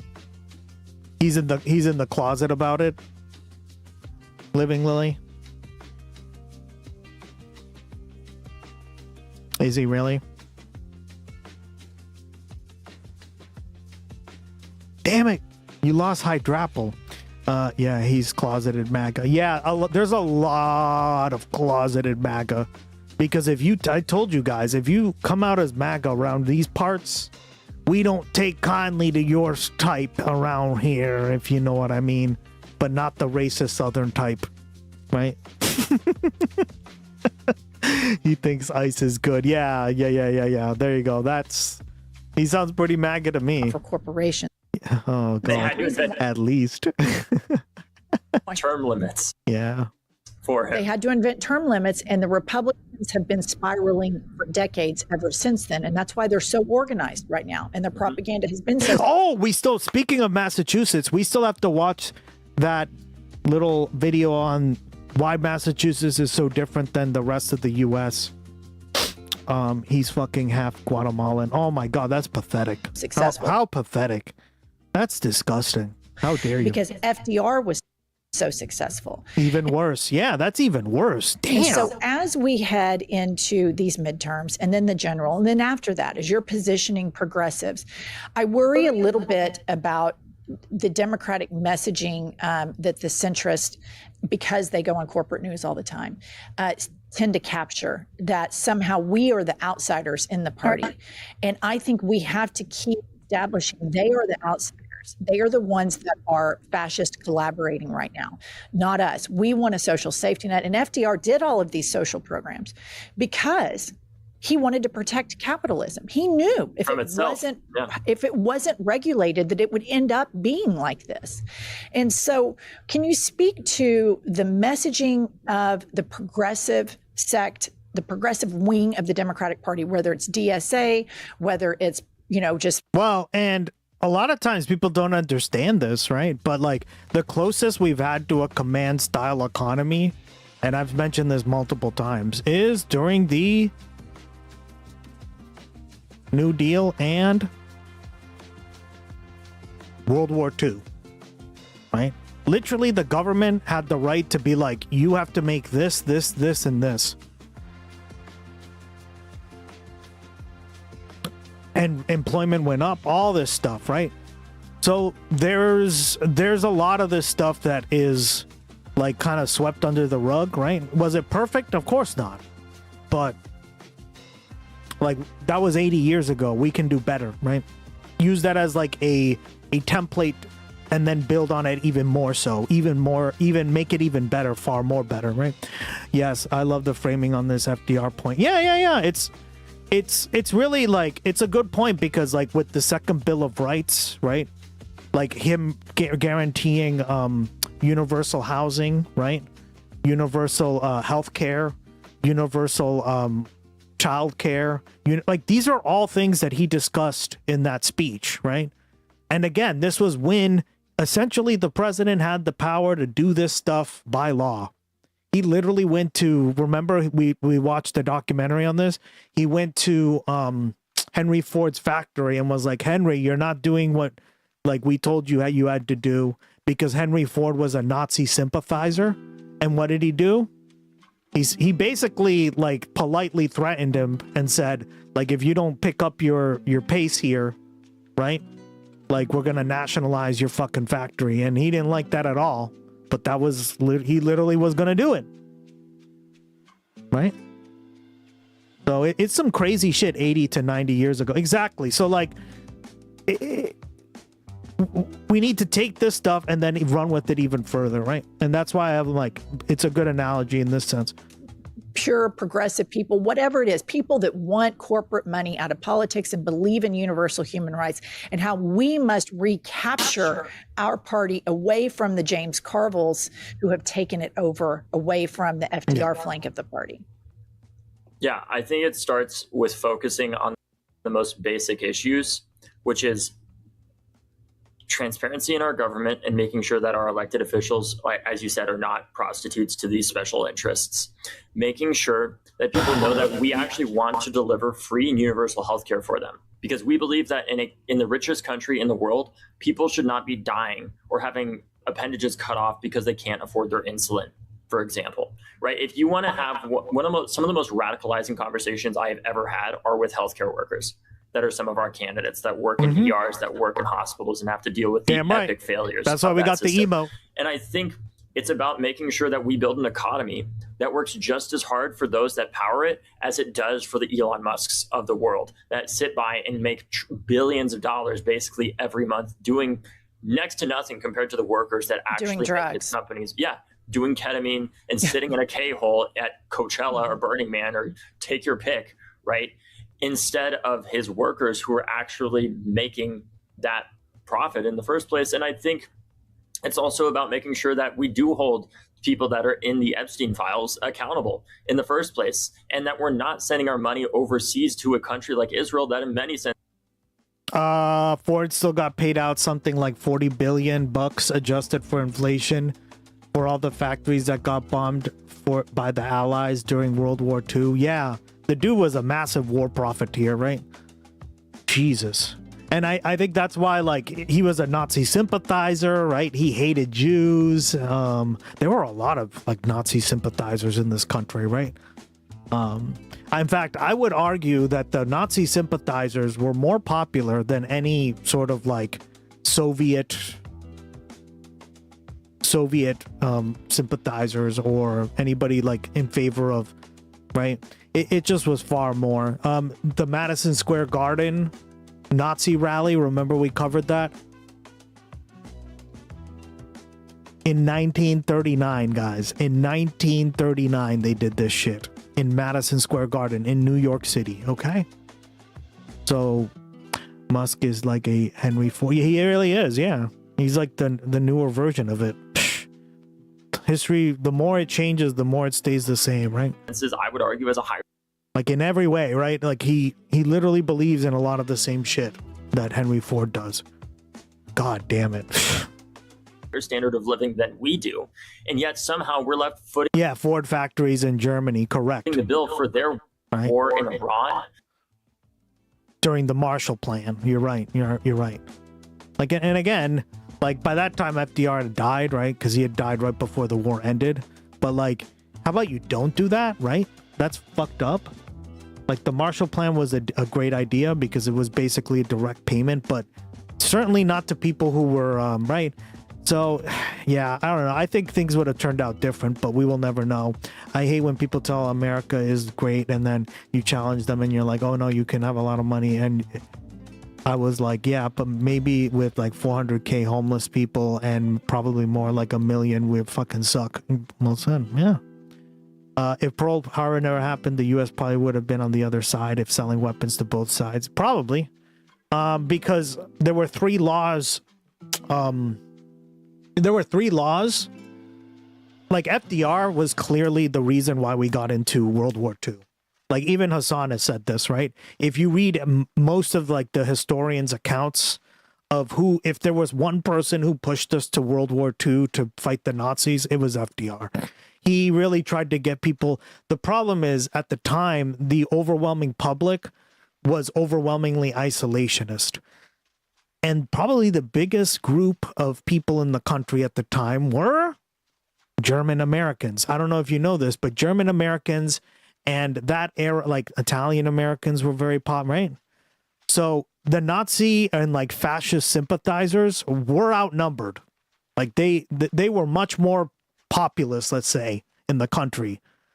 So it was obviously the isolationists were the most popular position, but followed by that was the fascist position, right? Francisco Franco had just won his civil war in Spain, right? Benito Mussolini, right? Obviously Hitler, 6 years later? Six years earlier, right? In 1933, right? So ironically around the same time that FDR became president, right? So this is why, like I say, like it's pretty funny that and concerning, right? That 3 laws were like, yeah, you can't sell, you can't you can't join the war from any position. You can like do like weapons manufacturing and stuff, and that's kind of how like Ford got around it, right? So it's pretty nuts. Like this whole era is crazy, guys. For their war, like just over and over and over again, and making sure that our interests are prioritized here and people are able to get the healthcare they need, the education they need, and that we reestablish the possibility, and not just, again, I would say, but a real American dream for the first time for all people, not just straight white guys, but everybody to actually achieve that and have the opportunity to do that, where they can go to college and graduate without a lifetime of debt, where they know if they do get sick, it's not going to mean that their family is going to go bankrupt trying to treat them. I'll never forget, and this is personal for me, right? It's personal for all Americans. I will never forget when my father was on his deathbed as a veteran, diagnosed with early onset Parkinson's disease, getting denied benefits from the VA. I will never forget the pain of my parents having to tell my sister and I that we had to leave California because of our failure, frankly, as a party to build enough affordable housing, that when my dad got diagnosed with a terminal illness, that my family knew he was going to have to medically retire, and we would have to move to another state because we couldn't afford to live in California anymore, only to end up in Florida, where my sister and I went through a school shooting because of the failures of Republican leadership to address gun violence and create stronger gun laws, where if somebody threatened to shoot up a high school, they could be disarmed, because they believed that somebody's right to an AR-15 was worth more than the right of my classmates to survive math class, right? That is the type of country that we need to build, where stories like that are not, like, I wish that I was the exception. Unfortunately, there are millions of people that have similar horrible stories to that, where the people that are at the core of serving our country the most continue to be let down because the system is not working for them. And regardless of whether or not they have served our country, that shouldn't matter. If they're an American, our country should be serving them just as well as it's serving the ultra wealthy, and ensuring that all of their most basic needs are met in the country with most wealth in human history. All right, final story here. Kylie, pop this up, the DNC autopsy. one. The author of the infamous DNC autopsy says he, 1, did think Gaza cost Harris voters, 2, did convey this to a pro-Palestine group, 3, did write this conclusion up last year, 4, did not bother to include it in the unfinished draft sent to the DNC. I think we've all known this, but in tying this to the last question, we have to be the anti-war party. These wars that we get involved in the United States of America are horrible for our country and for its citizens and for all of the lives abroad. Because like you, David, I value an American life as much as I do a Palestinian life. I don't have a rating system as to how I'm able to rate lives. I'm just not built like that. I don't have that Republican gene in me.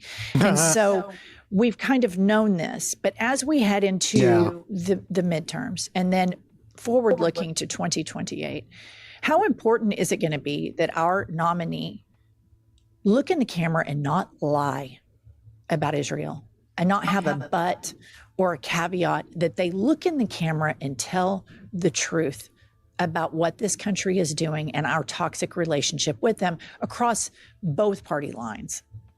It's essential.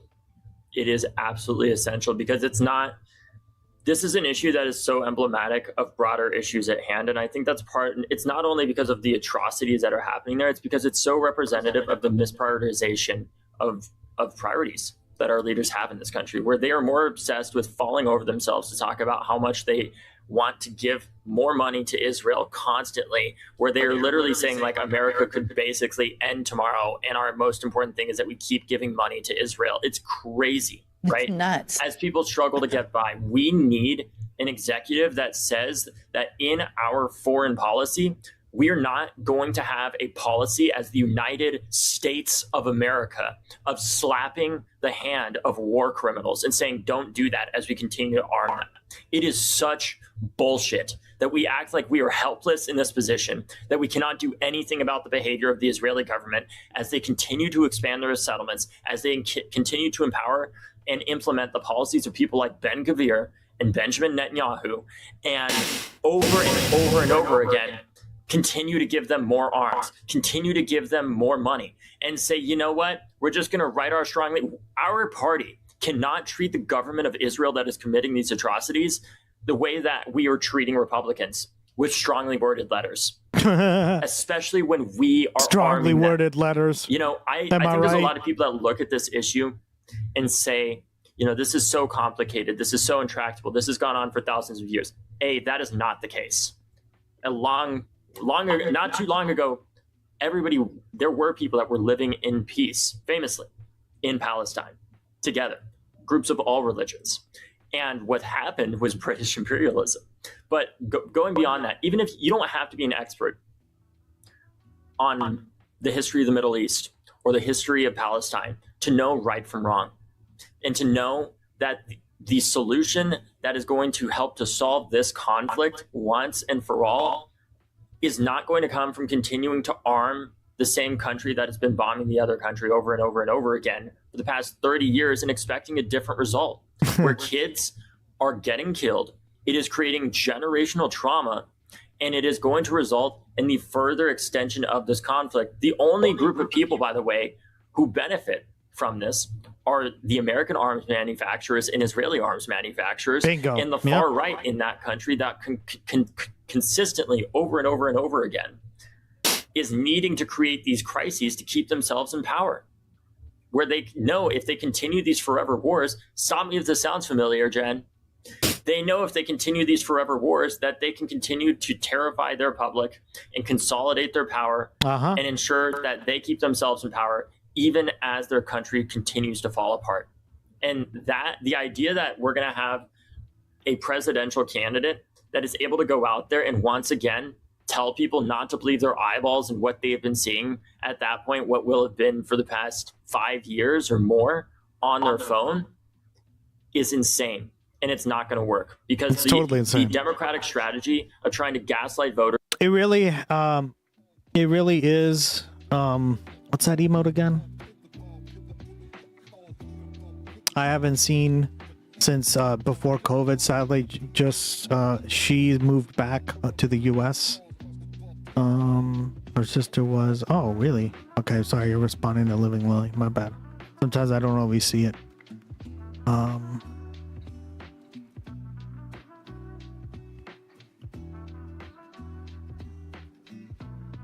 Into not believing what they're seeing with their eyeballs or feeling with their wallets is not one that is going to win the presidential primary, in case it wasn't clear enough in the general election of 2024. David Hogg, it's always good to see you. And each time we meet, we have more victories behind us. So I hope the next time you're on, there are even more progressive victories. Thank you for everything you do. And my viewers, please go to leaderswedeserve.com. All right.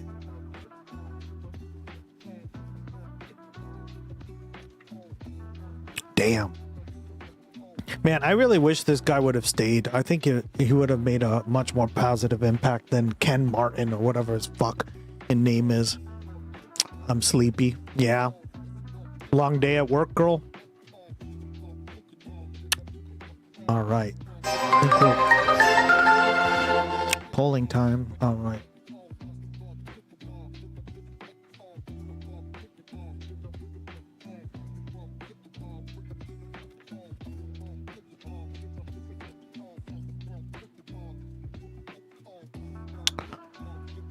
See.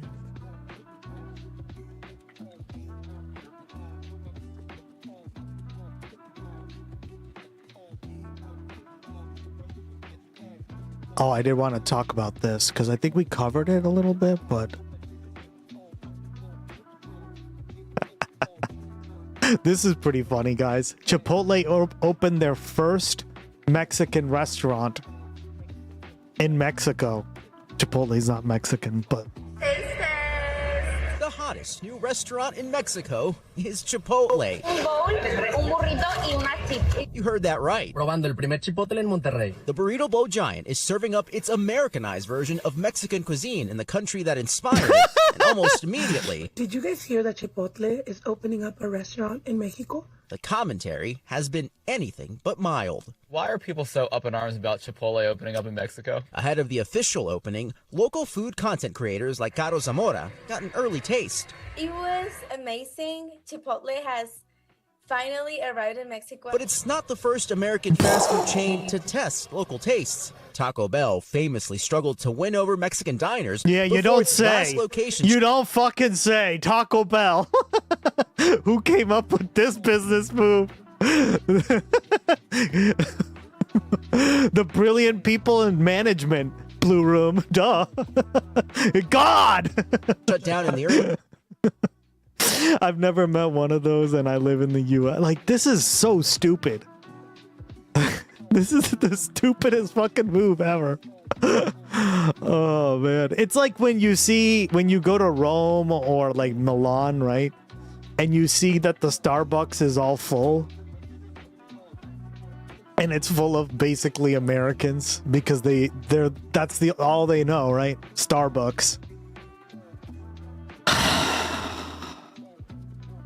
Actually, you know what? Another thing is I saw like 1 or 2 Starbucks in the whole area that I went to in Costa Rica where I stayed, right? And they weren't that busy. And the coffee was shit in comparison to the local coffee, right? Like Costa Rica has some of the best coffee in the world. And I just was like, who would go to Starbucks in Costa Rica, right? It's like Mexico. Like, who goes into, like, fucking Mexico and gets a fucking bowl at Chipotle? What the hell? 2000s, overseas, Dominos... Oh my god, anytime you see McDonald's or Starbucks in another country, it's Americans except for China, which had some weird shit. Yeah. I feel like some of them do have, like, some unique stuff, right? But generally speaking, right? Remember when we covered like the Japanese Domino's pizza? That was pretty funny too, right? Exited Italy. Americans, yeah, that's exactly it. We'll talk about that next. In 2022, after Italians said no grazie to their pizzas. There you go. Yeah, there you go, right? Like, who goes to fucking Italy to go eat Domino's pizza? Thank you. That's another really perfect example, right? The Starbucks ones is like all right, but Italian coffee is really good, right? The audacity, disgusting. Could never be me, guys.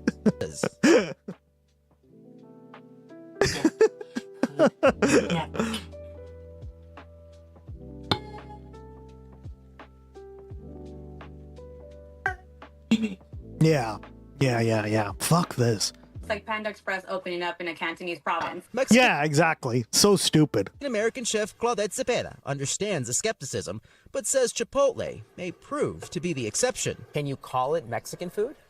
I wouldn't.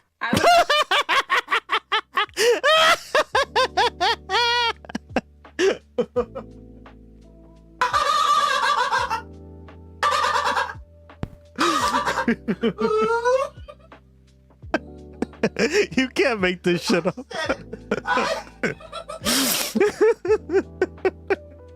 It's so funny. I wouldn't. Based. Mexican food?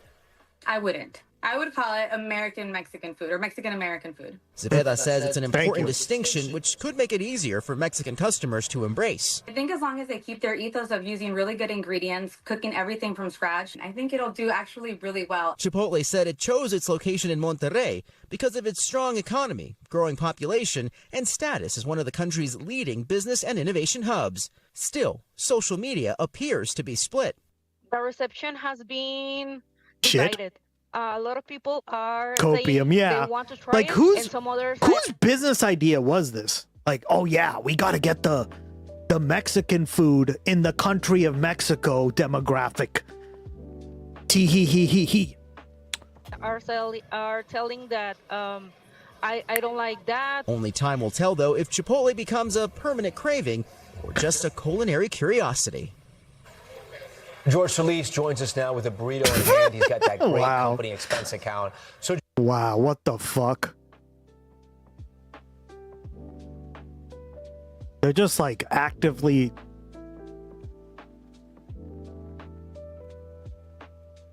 saying, hey, yeah, let's eat Chipotle on live air, guys. Explosive shit.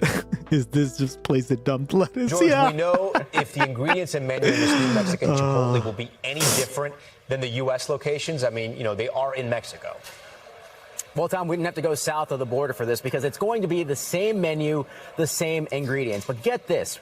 The company telling Reuters they plan on opening 6 to 8 new restaurants within the next year and a half. It's actually cheaper on the wallet, too. Right now, a bowl in Mexico, about 15 to 20% cheaper than here in the U.S. So well, it's that's good, really at least. Food for thought, or in this case, some food to mouth.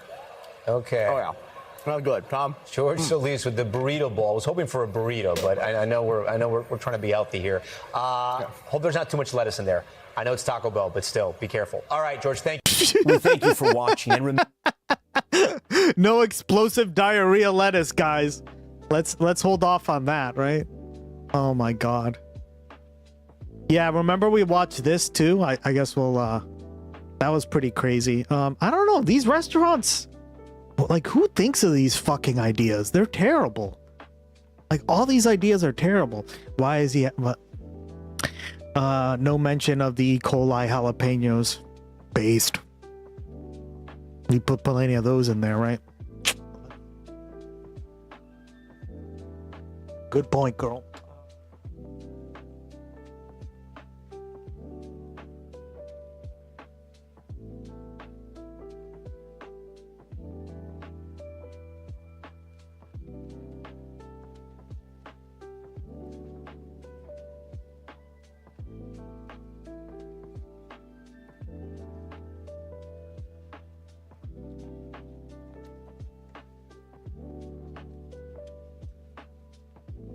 Like, I could see maybe if it was a more local option. Like, I think this was one of them, remember? I heard Domino's Pizza is doing pretty well in Japan.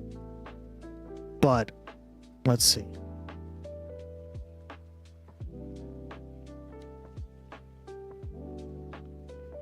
But in Italy? Yeah, no. Let's go to Domino's in Japan. They just released a new pizza rice bowl. We got the classic Domino's Deluxe. So like that's a little bit more of a local, right? Because there are no rice bowls here. And it really looks like a pizza. Until you notice the rice. It wasn't bad, but we're idea. not sure it can really compare to pizza. Snack or pass? Let's go to... Yeah, that's interesting, right? I don't know about that, but dumbass rich Americans who are even worse. Yeah, dumbass Americans goes, dumbass Americans pass. Yeah. There's another one. Let's see. It was really funny.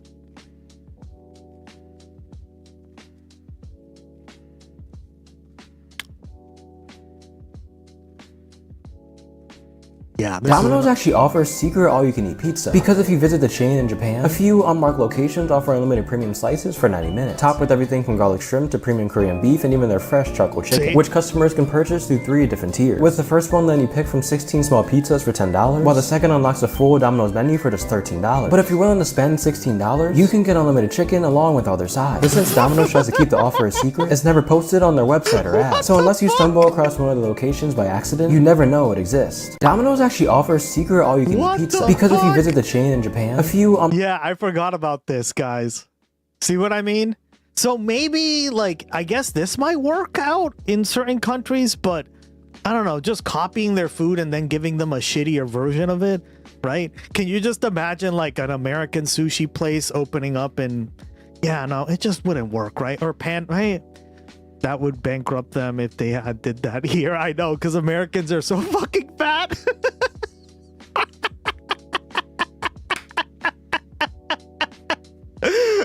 Japanese people don't eat that much in comparison. Oh my god, this is incredible. It's so true. I never thought of that, hogs. That reminds me when there's a new maquiche place. I need to visit. Manakesh is a kind of pizza. I don't know anything about that. Manakesh? What the hell's Manakesh? Look it up real quick. Do you know how much food in Japan you can buy? No, I don't. I don't know, like, exactly, right? Japan is one of the countries I really want to visit. That would bankrupt. It really would. Like, in the US, guys, this place would be out of business by now. That's so funny. You can't make this shit up. But see, it's because they know their market, right? Oh, okay. I finally discovered that it's possible to make manaish at home that's nearly identical to the ones that you get at a bakery, so here's how you do it. For the dough, combine warm water, warm milk, yeast, sugar, olive oil, salt, and some flour. Knead this for a couple minutes, then shape it into a thick log and divide it into 6 or 7 pieces for small manaish. Shape all the pieces into round balls, then let these rest covered for 20 to 30 minutes until they're doubled in size. Then roll out each dough ball into a nice circle shape that isn't too thick or too thin. For the best flavor, you want to use 3 types of cheese: akawi, mozzarella, and buffalo mozzarella. Buffalo mozzarella leans more on the wet side, and it's going to make this taste incredible. Another topping I like to add is soja, which is basically a meat sausage. To cook the manaish, add some ghee to a hot pan, then add the rolled out dough on top, along with your cheese and any toppings, and transfer this directly under the broiler for about a minute until it's beautifully golden. Top it off with sesame seeds, and it's ready to enjoy. I finally discovered that it's possible to make manaish. Where's this from? Oh, sheet. Yeah, it looks good. Looks very good. Oh my god. Domino's in Japan has created a pizza with over 2 pounds of cheese on it.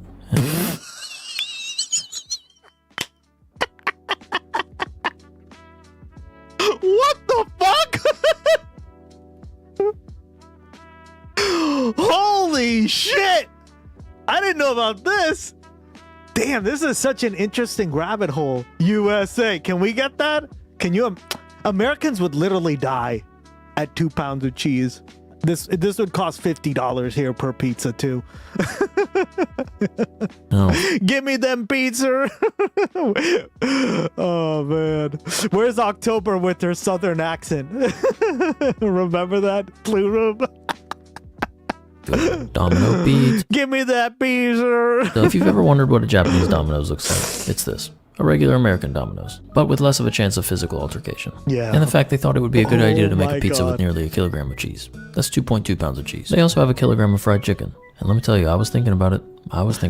But as a cheese-loving boy, my heart fluttered with cholesteric joy at just the thought of this. Could be the heart murmurs, though, I don't know. Before we get too far, I need to address one thing. Oh my god. I'm not sure who decided the price of this. Pizza prices are obscene in Japan, but 7,000 yen for this is a travesty. Since it was takeout, it was half off. But at full price, that's $44 US and 6 hours of minimum wage in Japan. And I don't want. That's crazy, guys. This pizza is $44. $44. I mean, it would be very similar here, right? 2 pounds of cheese is a lot of cheese. Damn. Good luck with pooping with that much cheese. You're gonna be blocked up like a rubber stop. Hypes, I know.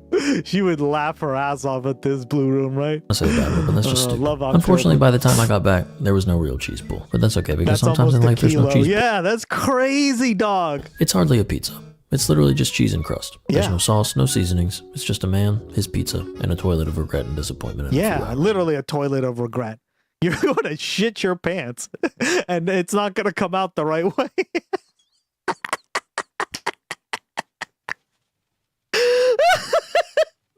Japan has so many interesting things like this, like especially when you learn about some of it's good, right? It's not probably all bad. This one's dodgy as fuck. I wouldn't touch this with the 10-foot pole, but there is a lot of interesting stuff, right? Because it's a different demographic, it's a different group, right? The tastes are very different than like Western consumers. So yeah, like there are a lot of things once you learn about this, but it's like something you'd have to eat on a bet. Yeah, I'm gonna bet whoever doesn't do this has to eat this pizza, the 2-pound pizza of cheese. I'm making it a bet on the stream. I only buy cheese at Costco. It's much cheaper. Yeah. If you finish it all, you get a shirt. What did the shirt say? Congrats. You're topped off for the next week. You got a butt plug in your fucking system. I bet you bet to eat it. Yeah. Oh my god, this would be so funny to see someone eat this. Now, I'll be the first to say that too much cheese only exists when you start getting that weird smell coming from your pores. Until that point, I think it's all fair game. And it's our job as humans to push the I think I know exactly what he's talking about. boundaries as far as it can go. Here's a clip from later that night where you can see just how much cheese there is compared Oh my god, that's the bread, guys. to the That's crust. the as far as fucking bread. The bread is like this thin, and the cheese is like triple the amount. Here's a clip from later that night where you can see just how It's like 4 times. I ate my weight in cheese, and like all I got was the shirt kappa. You got to put the kappa in there too, girl. You got to put the kappa on the shirt. how much cheese there is compared to the crust. This is certainly the cheesiest thing that exists in Japan. Oh my god. And to be honest, I love it. But it was a philosophical That shit experience, is so and a warning of funny. the consequences of hedonistic eating. With each bite, I felt joy. But the second the slice was gone, instant regret. Pain, lethargy, Yeah, I don't depression, blame you. and the toots. Until I moved on to another slice to repeat the cycle. Until after He put hot sauce? about 2 slices, and I had to give up. While this is certainly an experience, this is just cheese bread, and I'd rather just have an extra cheese pizza. Domino's. Yeah, I kind of agree. It just looks like a cheese stick, right? Nah, I'm good. This is a massive, massive defeat for AIPAC. Yep. Massive.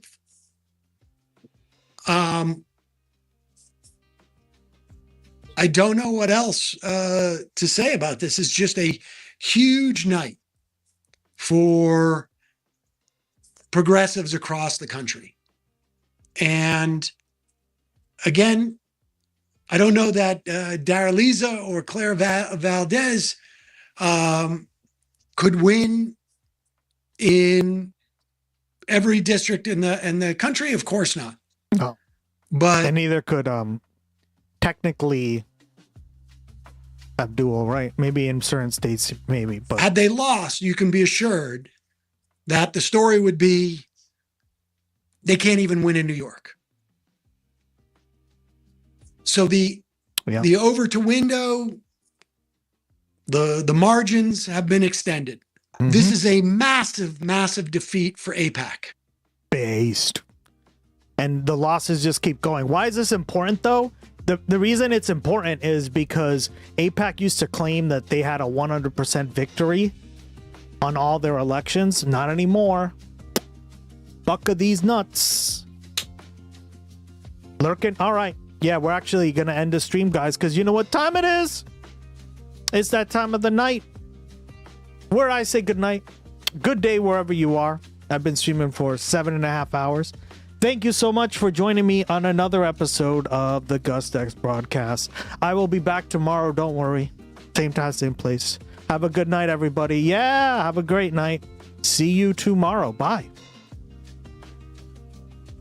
Who should we raid out to? Anybody have any suggestions? Oh, thank you so much. Haktoriya. How do you pronounce your name? It's in Japanese. That's so cool. Thank you so much. I appreciate it. I'm glad you enjoyed the stream. Hatokyari. Hatokyari? I think that's how you say your name. So glad you came. I love having new people in here. Enjoy, guys. I'll see everyone tomorrow.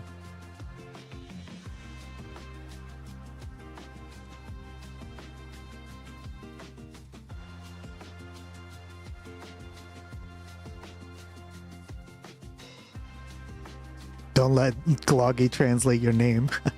I love that. It's in Japanese. That's so cool. I've never seen another... I didn't know Twitch would allow you to do that in Japanese. I love that. That's so cool. They're good peoples. Oh, cool. Well, welcome. You're good peoples. All my chatters say you're good peoples, so welcome to the stream, my friend.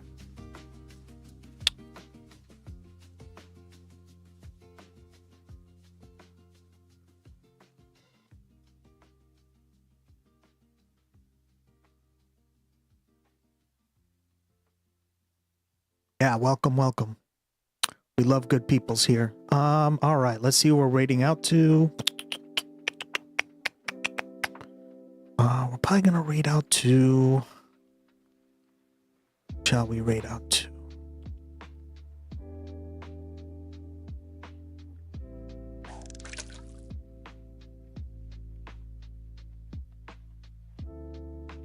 You know that I haven't...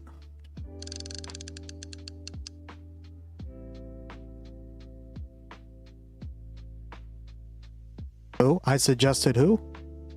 Who did you suggest? Struggle? Okay. Sure.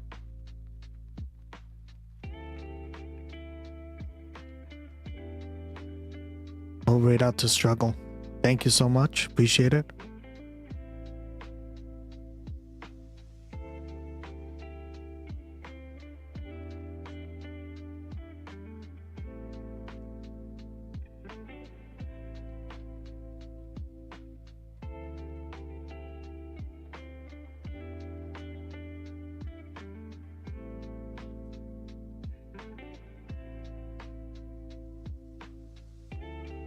All right, guys. I'll see everyone soon. Bye.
Ultimately decide.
The neo-fascists,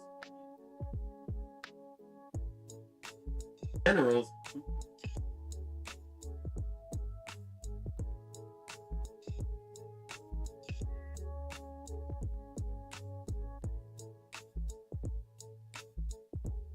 At this point, Al Qaeda at all.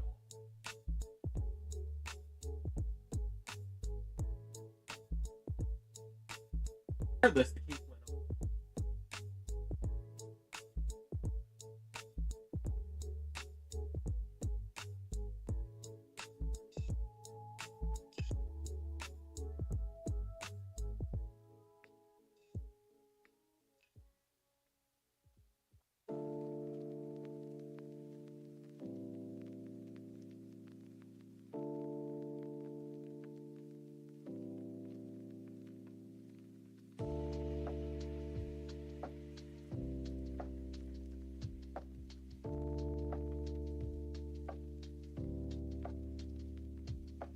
Of a third of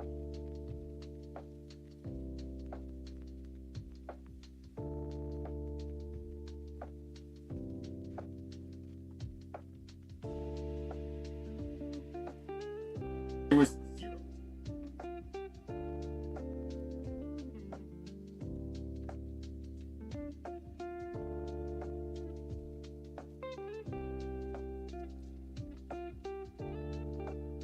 Thing.